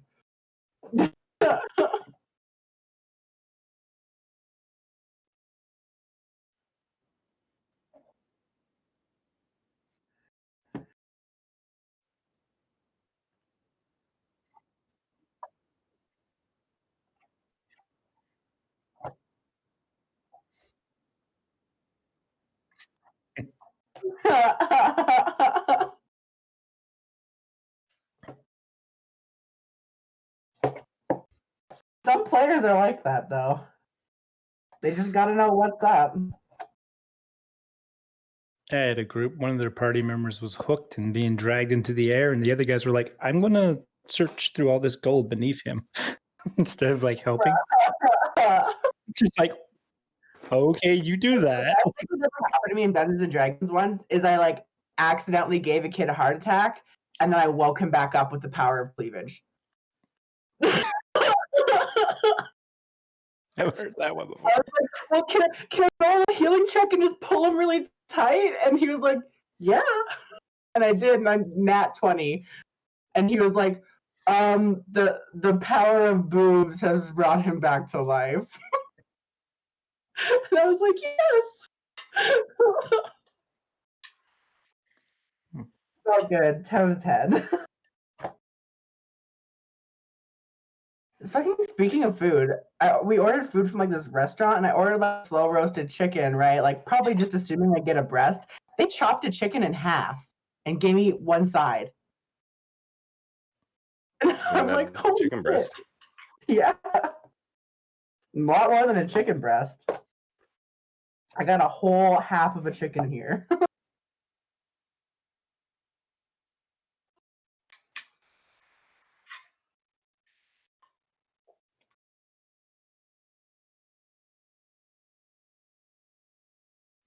Pretty good though. 10 out of 10 for a whole half chicken.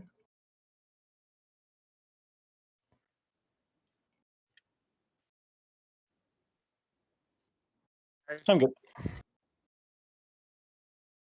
I've got food with me and I'm actively eating, but other than that, I'm present. Do you want everyone to maybe quickly add a picture? Devin? Yeah, I'll do that too. Actually, if I have one on my computer, let me quickly check.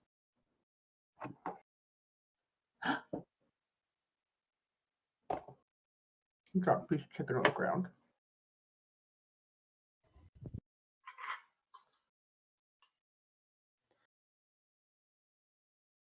How do you add a picture to this? Go to your bio and info. Or no. Just hit edit. You click the edit, yeah. Yeah, just hit edit. I thought you were talking about for like the where I don't have a video up. No, I mean you can change that, but you have to completely reload the game to see it. But if you can change the picture on your bio, I've already then done when that. we add it down, then it shows up. Yeah, I just put mine as Toriel from Undertale until I draw her. I'm like, it's who she's named after. But, people are gonna see it and they're like, oh, that's Toriel.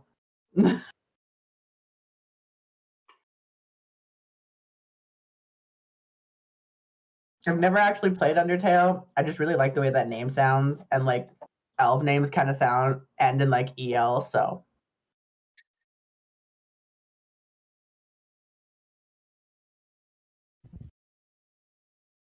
Yeah, I'm gonna draw my own portrait for my character too. I just didn't have a lot of time this week to do it. And just got really distracted playing Valheim. Literally, it was like the last 3 days only playing Valheim, but frick, I love Valheim.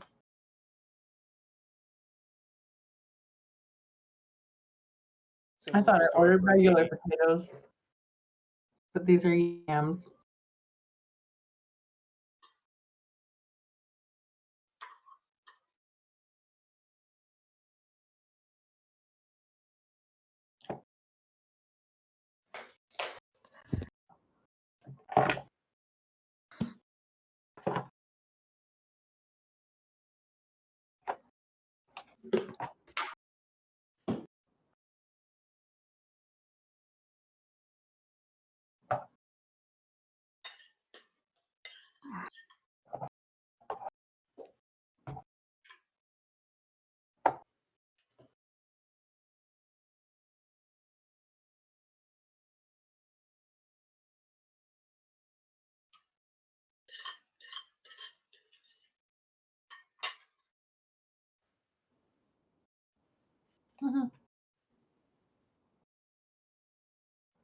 My food is fully ingested. All right, we have returned. Excellent. Whoa. So you find yourselves in what appears to be a courtyard. When you, oh wait, you guys are still, you're still exploring. I am silly. Go back to the cells. There we go. Oh, not that one. This one. There we go. So you find yourselves with that furnace, the treasure room, the 50 or so bodies. What do you guys want to do?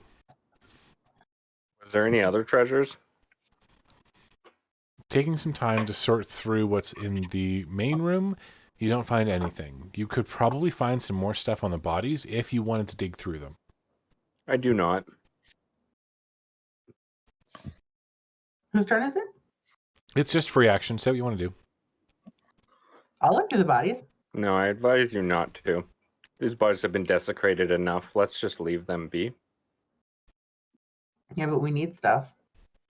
Yeah, but look at the unimaginable terror and pain that they felt.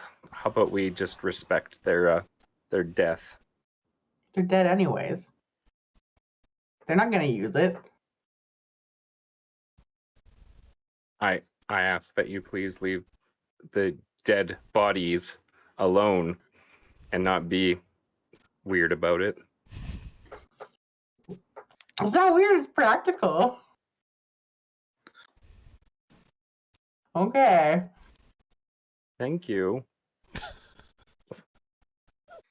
I'm going to roll a perception check and see if there's anything useful in those bodies, though.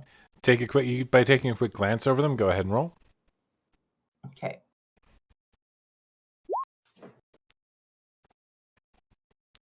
While you don't spot anything useful on the surface, you do note that a few of them do have clothing, and you think you can spy a belt pouch on one of them at least. Now, most of them do actually still have jewelry on them as well. I don't care about the jewelry. I'm not that kind of person. Other than that, most of them look like they were visitors, like, assuming, based on Ostric's thing, that this is what is an asylum, and people here were treated for insanity. Most of these look like they were visitors from the nearby town, or some such thing, and none of them seem to have come like heavily endowed with weapons or extra food or anything like that. Most of it seems to be cosmetic jewelry and coin. So visitors, not patients? As far as you can tell, Okay. you'd say visitors. What else is down there? Any, like, files? Just torture. Just torture. Just torture. Mm-hmm. Are there any other rooms in the second room that go to any other part of the building? It doesn't look like there is that chute that you can see on the eastern side. There's a chute that kind of leads on an angle upwards. It is slick with gore and blood and old dried fluid that would probably be a little difficult to climb. Is there anything I can throw up there? Bodies. You'd have to climb over them to get to the chute. Just want to see how tall it is, like how far under something we are. Okay. Well, I mean, you guys have gone upstairs to see the open courtyard, and you're about 20 feet below ground right now. I mean, like how far under the main building we are. Well, I mean, you did see like the main building and stuff, so you can safely assume you're about 20 feet below the main building right now. Okay. We don't know anything about what's outside. No. Do I know that my stuff is in my chest, in those chests? Oh yeah. You've already gone and retrieved it. You're fully armored again. Is it all just free action right now? Yep. And we didn't find any other exits or secret passageways or anything. Based on what you've seen, there was another cell that was collapsed. It may have had like another passage out of here. There's the chute. There's the stairs up. And you're pretty sure a medium-sized creature could chivvy up the chimney of the furnace. Could I cast Detect Magic? Okay, you cast Detect Magic. You're just going to take a broad sweep, a really good look around. Yeah. There's the hint of magic coming from the pile of bodies. You think it looks like abjuration magic.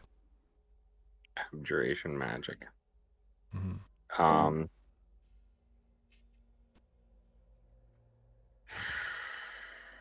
All right. Well, Toriel, you might get your wish. Can we try to respectfully move these bodies and find out what magical thing is going on below here? If you're doing it respectfully, it will take you about 30 minutes or so to move the bodies and not like disturb them horrendously. Yeah, that's the only way I'll do it. So, Okay, so you guys will take 30 minutes. Are you working, like Toriel, are you going to work with them or are you going to do your own thing? I'm going to observe, and as he puts something away respectfully, I will respectfully search that body. All right. if So you can do it without me seeing, sure. Yeah, like as soon as he's put the body away and turns his back, I will respectfully pat them down. All right, sounds good. So I'll get Toriel, I'll get you to roll a stealth check. Naru, I will get you to roll a perception check, and we'll see if you guys can find the root of that magic and if there's anything useful on the peoples. I am stealing respectfully. Nope. Actually, you tie, so I'm gonna call that a like. With Naru being distracted, he doesn't catch you trying to filch the bodies, kind of thing. You don't manage to find anything terribly useful on the corpses themselves, the ones that he's putting aside in search for whatever magical items he may have seen. Instead, you manage to find around 15 gold pieces worth of stray coins, cheap jewelry, and you find a pocket knife. It has A what? a pocket knife. It has a symbol carved into it, one that looks like a golden star. Can I roll my art check and see if I know it from art history? Absolutely, yep. Fuck. You don't recognize the symbol. No, it's not a maker's mark or a signature of any kind that you've heard of before. Do I see her looking at this star thing? No, you are super distracted searching through the pile of dead bodies for whatever the source of that abjuration magic is. Taking the time to do so, you find underneath a fair few of the corpses, there is one that has kind of clutched to its chest a potion bottle. A potion bottle? Yep. Although you would have to pry it out of the poor dead thing's hands. Well, obviously it's important, and he would have wanted me to have it. Obviously. Got some logic there. Well, can I tell what it is at all before peeling it out of his hands? No, it would require a very powerful alchemist to be able to tell what a potion is by a glance. Okay. Well, then I will have to take it because desperate times call for desperate measures. Okay. So you take the potion, and the only thing you can get from it is that it does do some sort of abjuration magic as you put it in your pack, and think that, obviously your god put that there for you to find. Yeah, obviously. Yeah. But that does leave about half an hour for Litrix and Ostrich to do whatever they so choose. I am bandaging my wounds. Fair enough. Go ahead and roll a medicine check. Oh, you succeed. Definitely, easily. Not a critical success, but a success. I mean, yeah, no, I guess the DC is 15 for us, but... So yeah, I will go ahead and recover myself some hit points. Because I believe it's my... let's see, let me just double check, but... No, forensic... Yeah, because of my specialization in forensic medicine for my class, I get to add my level to the total I recover when I do Okay. battle medicine, treat wounds types things. Right. Well, go ahead and roll your healing. I think that's more than enough to full heal you. Yeah, it does. It kind of depends. Like, did we keep any hit point damage we took from the dream sequence earlier? No. The dream sequence was purely in your minds. I mean, either way, I think that would have been exactly enough to heal me to That's fair. max, even if I had kept the I think 1 point of damage I took from the dream sequence, but And Litrix, are you doing anything fun? Seeing that he has his wounds in hand, is that actually chains over by the body? Over by the pile of bodies? Yes. Yep, those are broken shackles. And broken shackles. Okay. Is any of the metal itself good? Like it could be used to tie someone or just be used in any kind of way later on? The length of chain are only about 7 feet long. You could attempt to tie somebody with that, but it'd be very difficult. You can hit somebody with them. Oh yeah, you totally could hit somebody with them. Yeah, that would hurt. Whip. Right. So I will take the chains. Okay. The chains are bolted into a wall. You'd have to rip them out. I think I can do that in 30 minutes, probably. Yeah, I'll give it to you. We'll call it a good one. Yeah. Okay. So the 30 minutes passes without much going awry. You guys manage to find that potion bottle. You shake down the bodies a bit. You rip out a chunk of the wall. And you tend to your wounds. Just casual things. Yep. Just, Friday night things. It's a does girls' night. anybody Don't else worry have about it. some wounds? Does anybody else have wounds they'd like treated? I don't think I took any damage. Nope. I think you said about 7 feet worth of chain. Yep. Would be 2 lengths of around 7 feet of chain. So 14 feet. But in 2 lengths. Very specific. Because 14 feet of chain you could tie somebody up with, but 2 lengths of 7 feet, harder to do.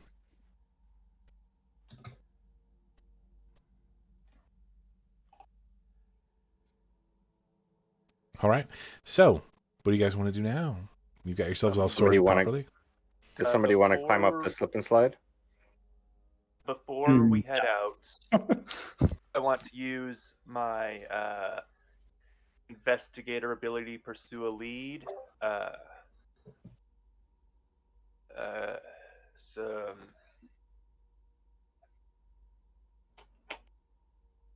So for the lead I'd like to pursue, if the GM will allow it, kind of gets a little bit, let's see. The lead I'd like to pursue is who put us in this asylum. Okay. And so what that does is it gives me bonuses to checks that I do to investigate things related to that lead I'm pursuing. Okay. And it also means that if we are fighting a creature directly connected to that lead, like if we actually find the creature who is responsible, then I can use my devise a stratagem as a free action rather than a full action. All right. Good to know. So you're pursuing a lead. Who put you in here? Who did it? It's a good old whodunit. Anything else you guys want to do? You're just going to sit around in a smelly, fly-sounding, not-so-nice room? I'm gonna get ready to go. I just suggest that we just go straight at the door. Okay. I'm a lizard folk, and I'm not going to climb that tube. Okay. Too dirty. So if everyone's okay with it, we're going to shift to the outside world for a little bit. Yep. If it's fine, I'll lead the way with my shield up. Okay, so you find yourselves coming out of a ruined passageway in the southwest courtyard. Taking a closer look around, you can see where the... So you guys are coming out of, like... It's really weird to say. You're coming out of, like, the southeast corner of Revel there. That's where the staircase leads up out of. You can see across the way, there's the double doors where there used to be those 2 guards. They aren't there anymore. Now, beyond that Can you changing, so I know where we are? sorry, Yeah, sorry. Can you ping where we are? Okay. guys, got it. Okay.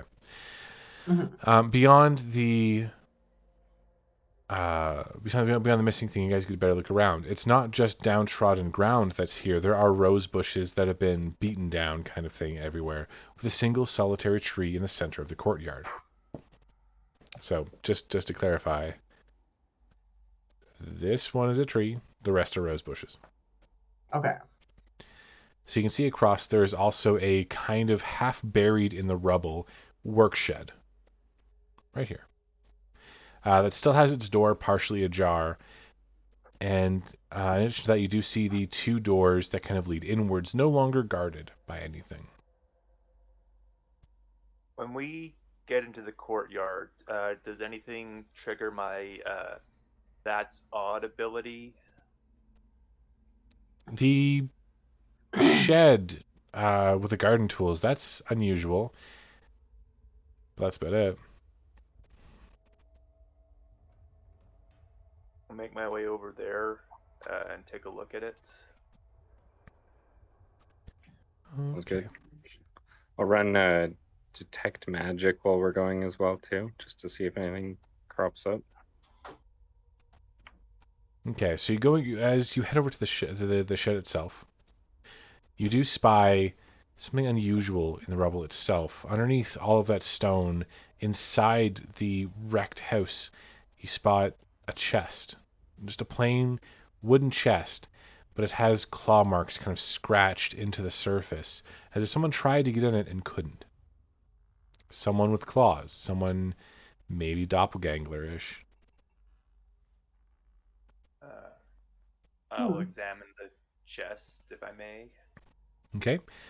Along the chest itself, you do find those thin scratch marks with carved wood shavings beside, as if someone did draw something very sharp across the top and it peeled away the finest layer of wood you could imagine. The box itself is plain and ordinary. It's not inscribed with anything special. It's not made of a great material. It's a rusted kind of latch lock, similar to a padlock, but a little weaker. And the wood itself is made of a solid set of pieces. There's no way to peer into the chest. Beyond that, in the room itself, there are broken vials that seem to have contained some sort of fertilizer based on the smell, which is definitely shit-esque, and a variety of tools that are either broken or missing. Although you're pretty sure you know where the tools went. Okay, I'd like to try and examine the chest for possible traps and then open it. Okay, go ahead and roll a perception check or a thievery check, your choice. Do I still have those keys on me? You do. You don't spot any traps, no. It's too simple a chest, you think, to have been protected like that. Just a simple lock. Okay.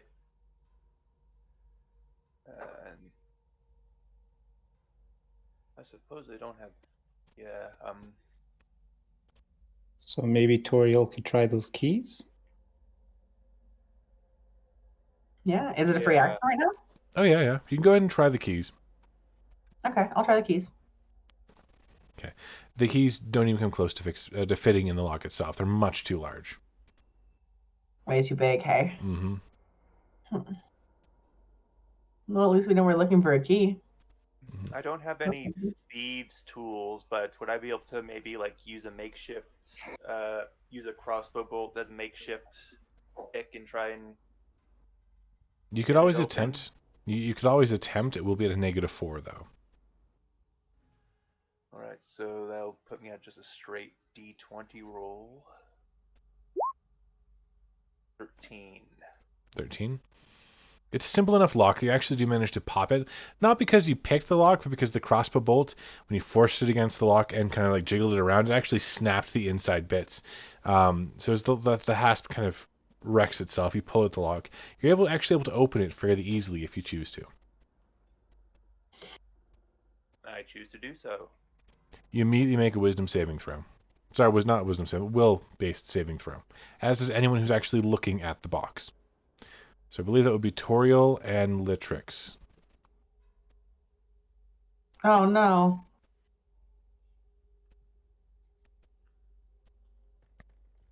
Litrix? Will save? Yeah.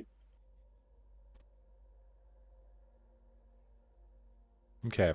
So both Ostrich and Litrix are able to steel themselves against what they see inside the box, but Toriel can't. As you look inside the box, you see the perfect drawing of the Tatterman colored in these odd sort of tones, more red than yellow, and the only thing you can remember is how he ate your skull. You can still feel the pressure of his teeth on your head as you take apparently only 1 point of psychic damage. Oh, does that take my hit? Does that take something off my hit points? Yep, just takes 1 point off your hit points. Okay. The other two, you managed to brace yourself. Like, you see that creature, but I mean, for Litrix, you died instantly. You don't even remember what happened. You didn't see the horror that came afterwards. And for Ostrich, you survived the Tatterman once. He didn't end up killing you, so it's not as bad for you two. But you see this beautifully rendered drawing of the Tatterman, and you see him tearing apart a body, blood kind of soaking a wall, a message written in it in letters you don't understand, in unusual mind-altering letters that just they mess with your mind when you look at them too closely. And none of us know them? No, it's like it's letters from a language you should know but can't quite figure out. Maybe something ancestral even. You do see written at the base of the page, there is a signature. At first Can it I roll takes... an art check? Oh, See absolutely. if I recognize. Yep. The name itself is easy to read, and you do recognize it. The name of the artist is Ulver Zendalis. And that's a name that, for all of you, seems to ring a bit of a bell. For Ostrich, it's just another name. It's Ulver. That's a weird name. For Toriel, she recalls some time ago hearing of a mad artist whose art was the stuff of nightmares brought to life literally in every kind of medium, from chalks to charcoal to paint to sculpture. And you'd heard that he'd been put away in an asylum. You remember hearing something about him having a sponsor or something like that, but that's all you get from the name, is an artist who literally drew nightmares. Okay. Lovely. Maybe his nightmares came real. Probably dead. Burn it. The artwork itself, being done by the insane artist Ulver, is worth around 100 gold pieces. Yeah, but it also killed us. Yeah, but you can sell the art. The art didn't kill you.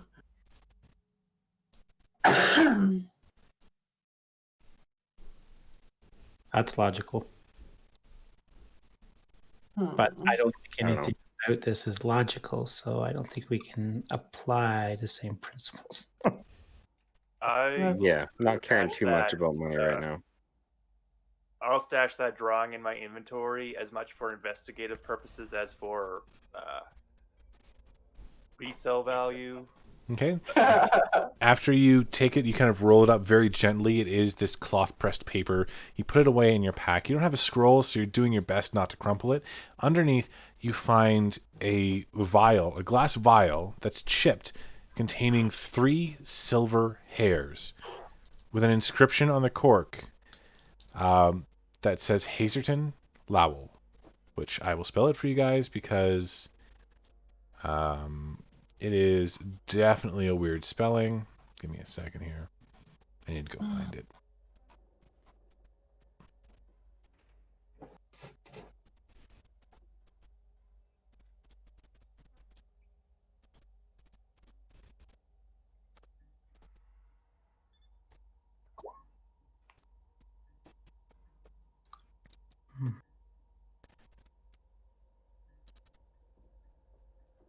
Wow, that is spelled weird. Hazerton Lowells. What was this thing again? Vial? It's a vial with 3 hairs in it? A glass vial with 3 silver hairs. that And that's what it name says in the hold vial, any or? significance? Sorry, Ben, what'd you say? Does that name hold any particular significance? Not that you can think of. Nothing out of the ordinary or the blue. Nothing that really comes to mind. Not a name you're Is it familiar an with. anagram? You don't think so. But I will allow you to make a society check.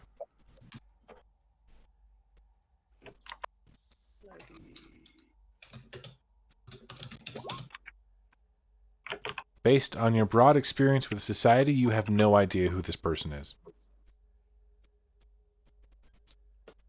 Does a detect magic show anything magical about the hairs or the jar? Nothing at all.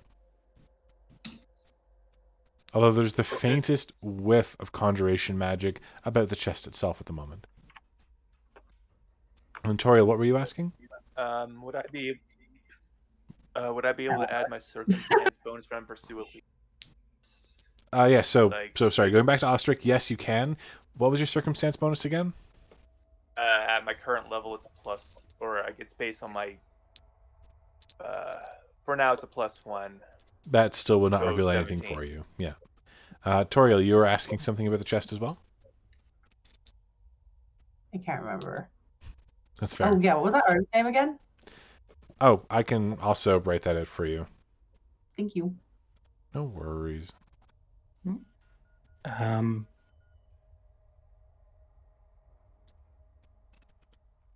So I'll take the vial with the hairs in it.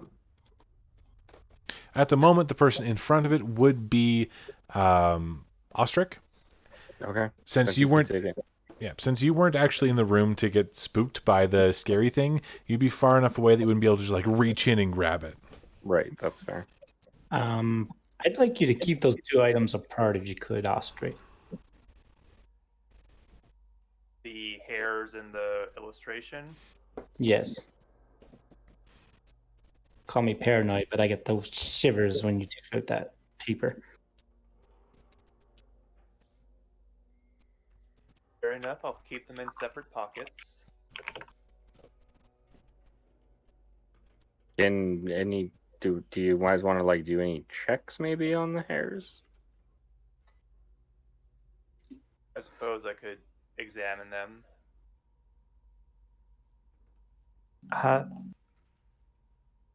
Oh, I do remember what my question was. Was that name on the vial? The Hazerton Lowells. The name was actually written around the rim of the cork. Okay. Does the writing tell us anything? No, I'm it's trained written. in scribing. It's written in bold script, almost like the person wasn't entirely confident in their ability to write, so they wrote in block letters.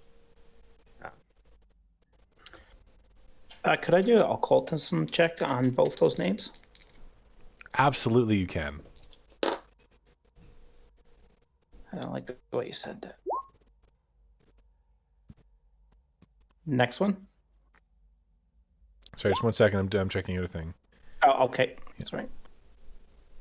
Okay, so on the drawing itself, nothing really pings. You know the Tatterman is an occult item, an occult being, but you've never heard anything about him besides the whispers in your mind.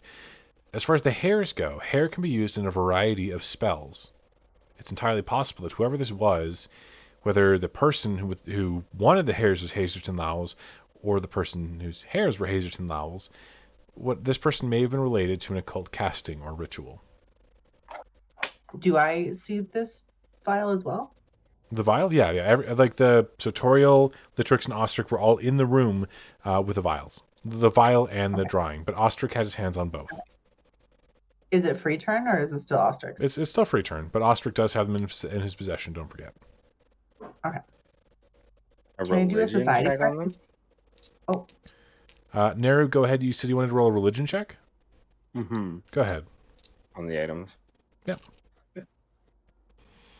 You recall faintly in the distant past hearing rumors of terrible creatures who wandered asylums, and you think that may have been stories about the Tatterman, but the religions that worship them should have died out thousands of years ago. You have no idea why the symbology would be here now, of all places.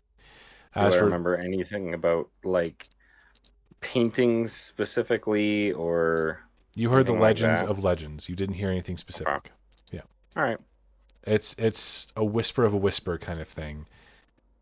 You know that the myths exist, and if you had a library, maybe you could do some research, but you don't have a library right now. So, Toriel. Can I roll a society check to see if I recognize that name? Hazerton novels? Yeah. Absolutely, you can. Why do all I rolls suck? You think you've heard of the name before? You must make like beer nuts or something. That's what you think. I've not gotten a good roll today. I have like good modifiers too. I don't know why they're not helping. Like my society is +5. Like That is kind of unfortunate. yeah, like where the honestly, game I've been goes. rolling the skills that I have that are good and they have been failing. Like are they just not working? No, this should be working just fine. It's just you have really shit rolls. You rolled a 2. Yeah. I'd just like to do a quick examination of the hairs to kind of just confirm my suspicions about what type of hairs they are. Okay. What would your sorry? What are your suspicions? That this is human hair. Go ahead and roll a medicine check. And then Can I try to assist his medicine check? Are you trained in medicine? I sure am. Then he would gain a +2. So with a 13, you can determine, based on the coarseness and the size, these are definitely human hairs. So at that point, though, something weird begins to happen. The rubble stirs around you, and then the chest slams shut and rockets towards you, Ostrich.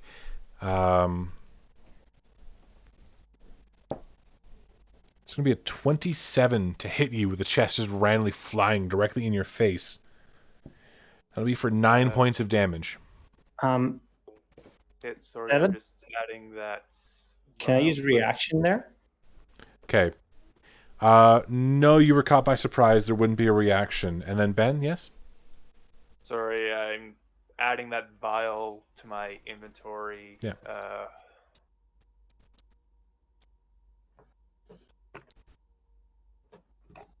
Yeah, so you were attacked by a chest. As far as you can tell, a chest attacked you. Okay. And how much damage did I take off that? 9.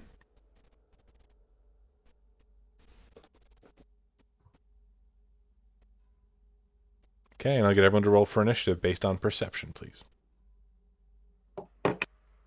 Everyone? Everyone. Yep. What? Like literally all my rolls suck.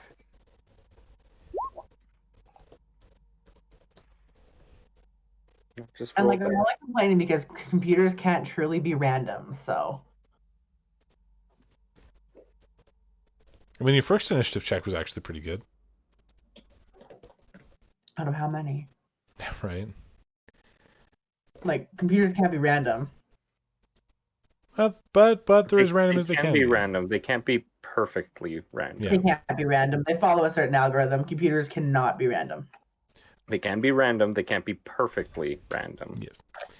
All right, so computer randomness aside, the first person to react is actually going to be Litrix. After that chest just jumped out of your friend's hands and started beating him in the face, what do you do?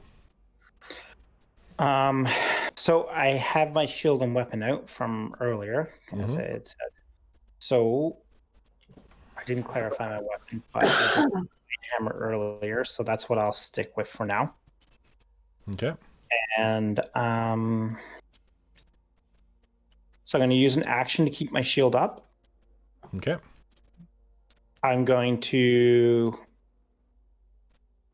I guess it's right on top of us, so actually in this case, I'm just going to strike it with the light hammer. You gonna strike the chest? Okay. Yeah.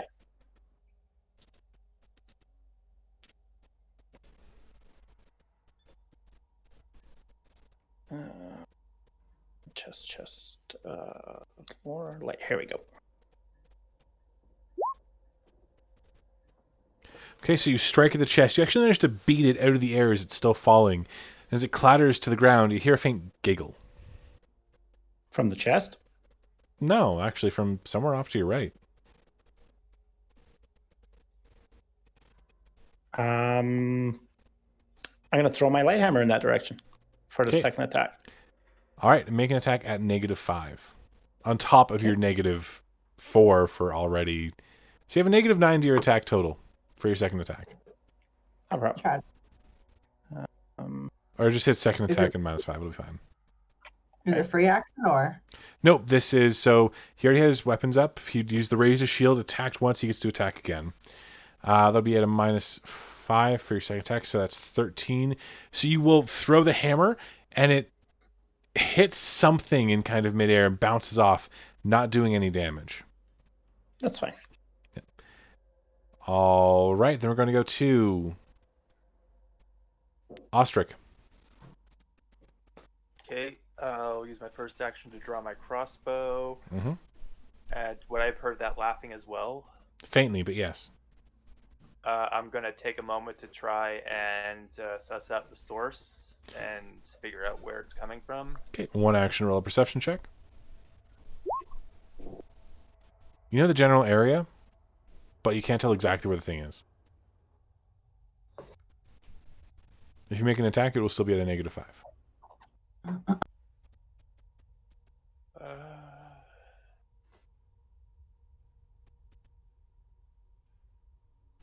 I will.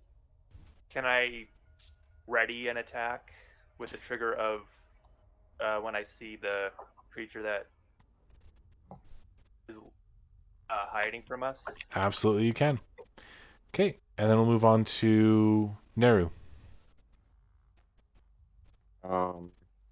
Guess I'll try to find the creature as well.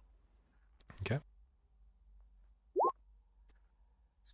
You can generally tell from the direction, like just based on the laugh, you know relatively where it is, but you're not sure exactly where it is. So we're all just on guard waiting for something? Mm-hmm. Sorry, Okay. give me 1 second.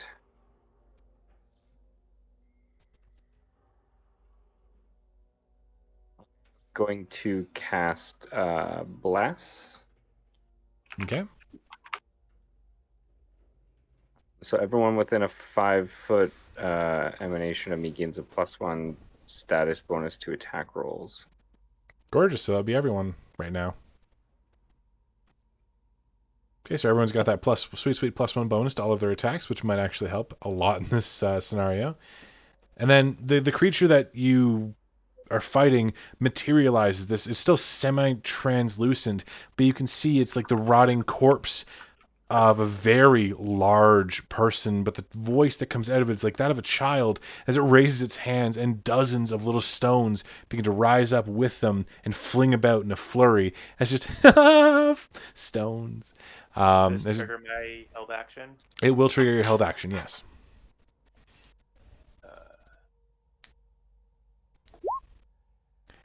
That will hit. So that'll be 2 points of damage. Unfortunately, your bolt goes right through the creature without actually harming it at all. This creature is definitely incorporeal. So is this Do thing? we all see this creature? You now see it. So I have an ancestry feat from being a Duskwalker. It's called Ghost Hunter. Weapons and unarmed strikes against incorporeal creatures become magical. If they're already magical, they instead gain the effects of Ghost Touch property rune. So that, yep, you do actually hurt him. I did not consider that. So that's a good 2 points of damage on our good friendly ghost. And as he kind of raises his hands and does that swirl, it's going to be... Okay, so against Ostrich, that'll be a 15. Misses. Against Litrix, that'll be a 25. Yeah, that'll hit. Against Neru, that'll be a 18. That'll hit. And against... Yep. Oh, sorry. No, continue on. And then against Toriel, it'll be a 21. We're getting hit? Yep. 21 versus your AC. My AC. Mm-hmm. So 15 equals 10. Yeah, so we're definitely going over you a little bit. So everyone's gonna everyone except for Ostrich is going to take 4 points of damage as those tiny little stones begin pelting you from all around. And then the creature's weird, creepy laughter starts to ring in your heads. I only have 10 health. I don't know. Yeah, so that's what I wanted to check. He was flinging stones at us, right? He's flinging stones at you, yep. So I can use the reaction for the shield block against that? You could, yes. Okay. That's what I'd like to do, if it's the rocks that are hitting me and not him physically. Yeah, no, it's the rocks pelting you. So you're able to actually throw up your shield, and your shield takes the brunt of the damage, and so much of the damage that you actually don't take any yourself. Your shield has a hardness of 5, right? That is correct. Okay, you're fine. Then it will go to Toriel. You can see this creature. Cast shield. You cast shield. Okay, you take a moment, you just bop, and then a shield comes into existence, kind of floating around you, giving you a +1 bonus to AC.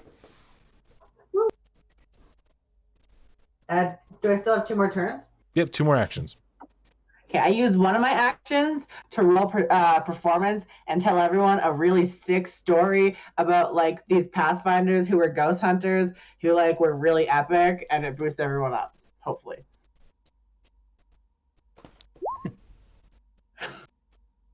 It does. Okay, I would say that definitely helps them with their morale, maybe against being frightened. Yes. Okay, so 1 more action. Finally, I got a good fucking roll. I'm just riding that now. Can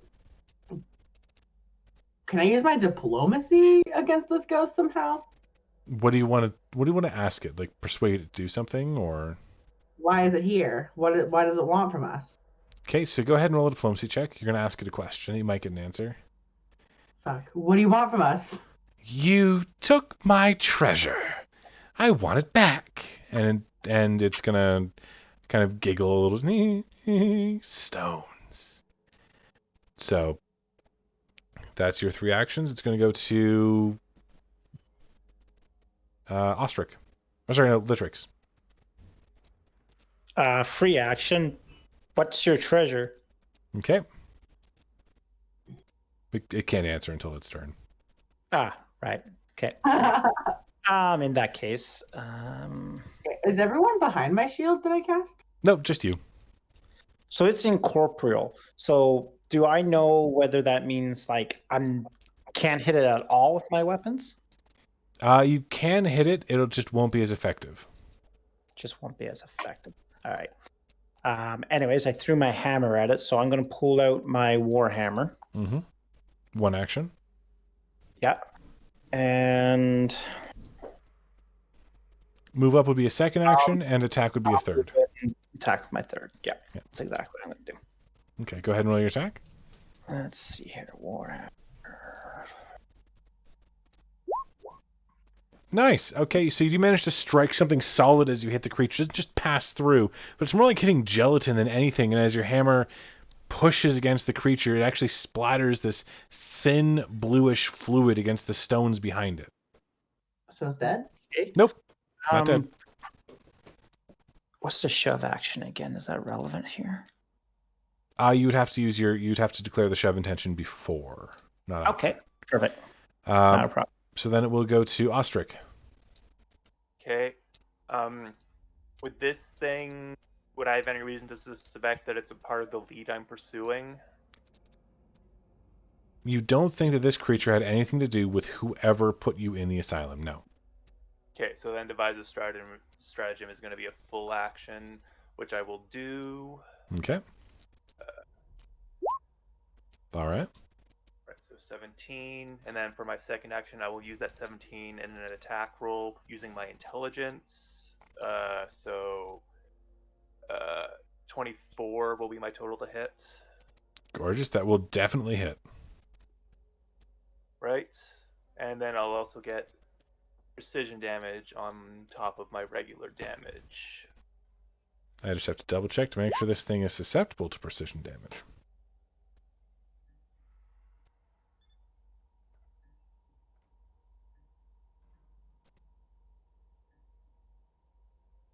It is immune to precision damage. Okay, so then I'm not going to bother rolling, but that still rolled me a 5. Okay, so you manage to get up to the creature and you shoot it And the bolt does kind of pass through the creature again, splattering that little bit of blue goo, but not doing a whole ton of damage, no. And is that not doing a ton of damage just because I rolled low my damage roll, or Because the creature is still resistant to you. Yeah. like even with my Oh, you're Ghost Walker friggin' ability? Ghost Walk. No, you do. Yeah, you do full Or full Ghost damage. Hunter, rather, Yeah, too. yep. I'm silly. Don't worry about it. Okay. Then you still have one more action left, good sir. I'll try and find some cover because that chest in the face really messed me up a bit, and so I'd rather not be taking hits if I can avoid it. Okay, you kind of hide behind some of the rubble you think might not move. It looks a little too heavy. Okay, then we'll go to Neru. Neru is going to cast heal on Ostrich using 2 actions, so I can cast it a 30-foot radius, or no, not radius, whatever. Anyways, I can cast it from distance. 30-foot range. So I will cast heal on him. Which heals a d8 plus your wisdom. It actually does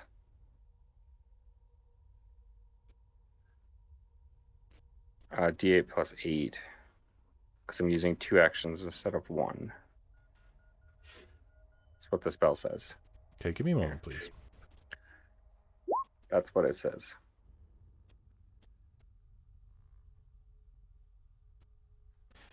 Okay, I think I might be using a different...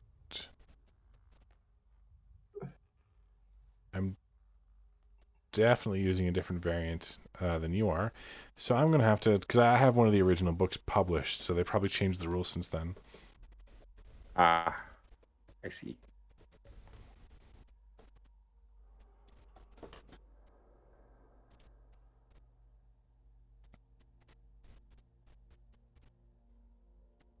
Okay, so yeah, they're no longer doing wisdom. It is just 1d8 plus 8.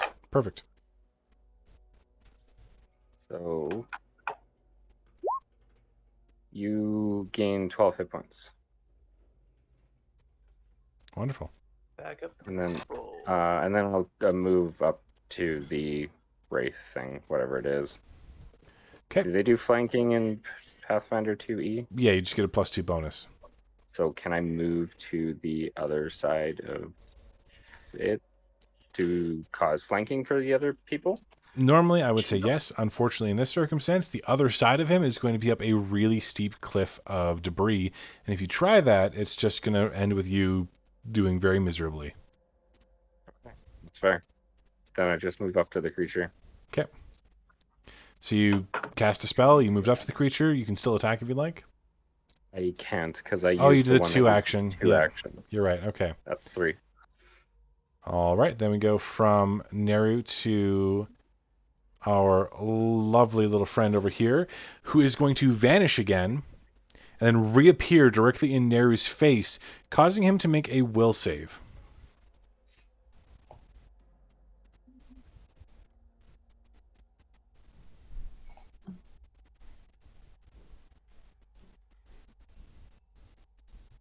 Neru? Neru, yep. Oh, I'm sorry. Me? Yep. Just waiting on you like, hey, let's roll that will save, buddy. Good.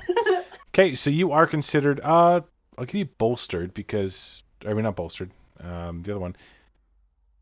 You are not considered frightened for the purposes of this turn, just because the performance before helped you out a little bit, giving you a +2. So instead, we're going to then use a kind of flick of the wrist to send a large chunk of rock directly at Litrix. That'll be 23 to hit. 23 to hit. So that will hit me. How large is this rock? Sorry? How large is this rock? About the size of your head. That's the size of my head, huh? Mm-hmm. That's a big rock.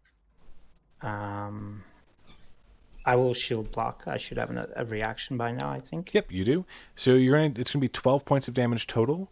Both you and the shield will end up taking 7. 7 each. Okay. Let's see here. Character. All right. And I'll leave you to that while we... sorry, that was one strike. The second strike is going to be against Toriel.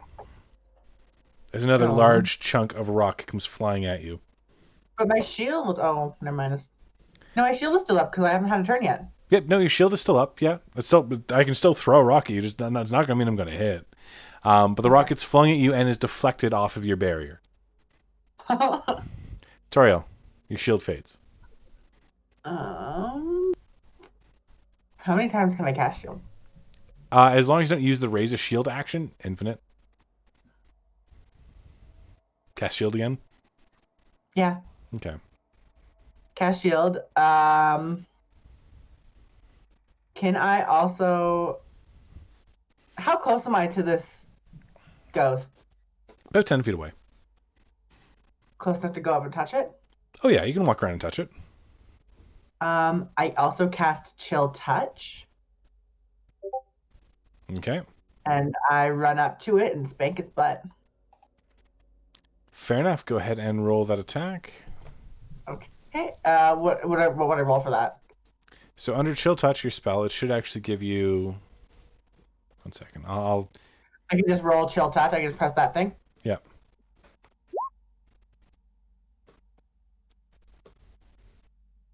Oh, it's actually a saving throw from me.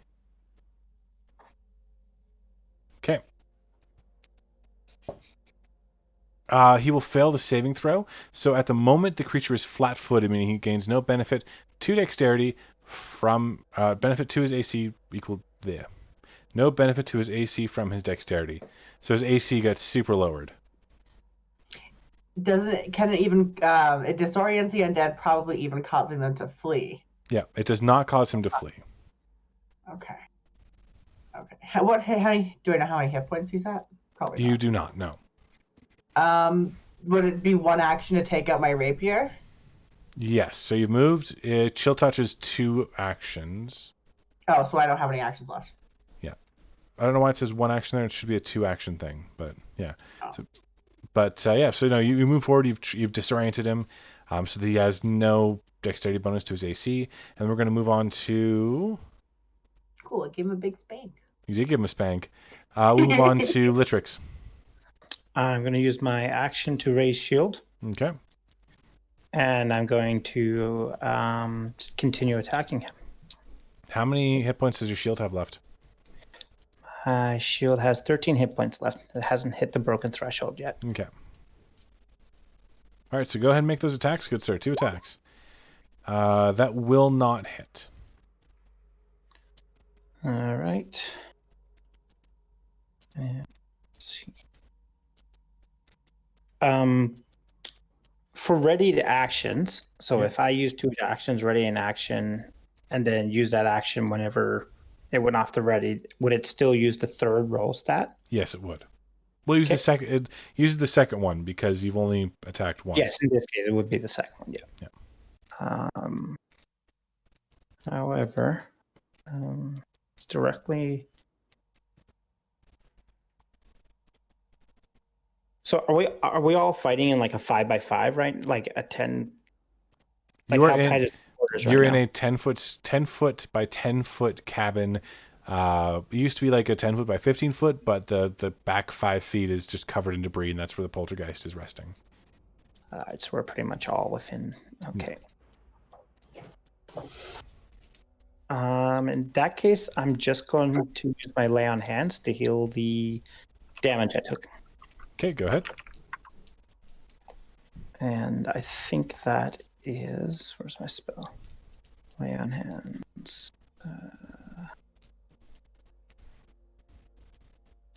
Oh, here it is.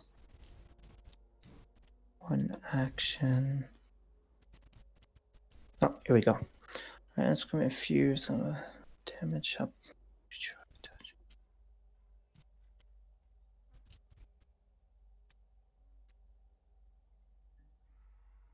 Okay, so it's just a flat 6 hit points. Okay, so heal yourself a little bit. And if the target is one of your allies, so that don't include myself. No, it would not include yourself.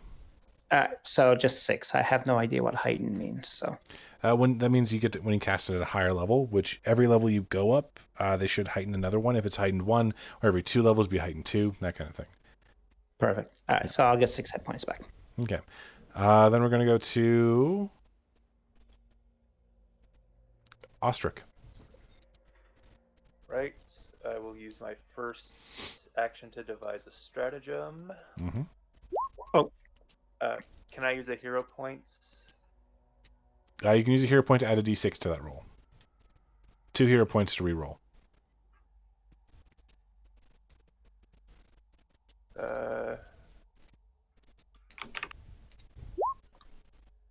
Okay, so total of 9. 8. Or 8, yeah, sorry, 8. And then I will use my second action to attack using that roll plus my intelligence, so it'll be a total of 15 to hit. Are you including the +1 from Bless? I am not, so 16 to hit. A 16 will hit. All right. So that's going to be how much damage?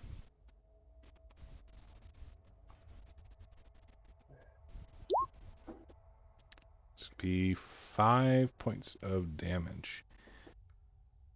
Okay.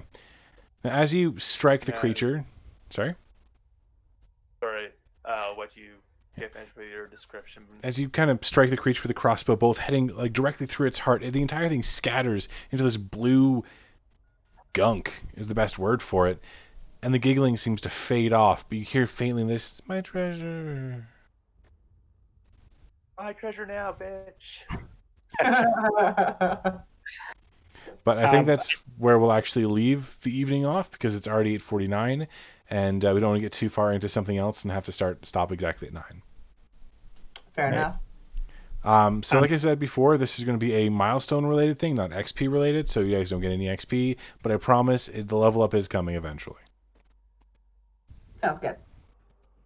Devin, I didn't want to cut you off there, but I remember right at the end the truth or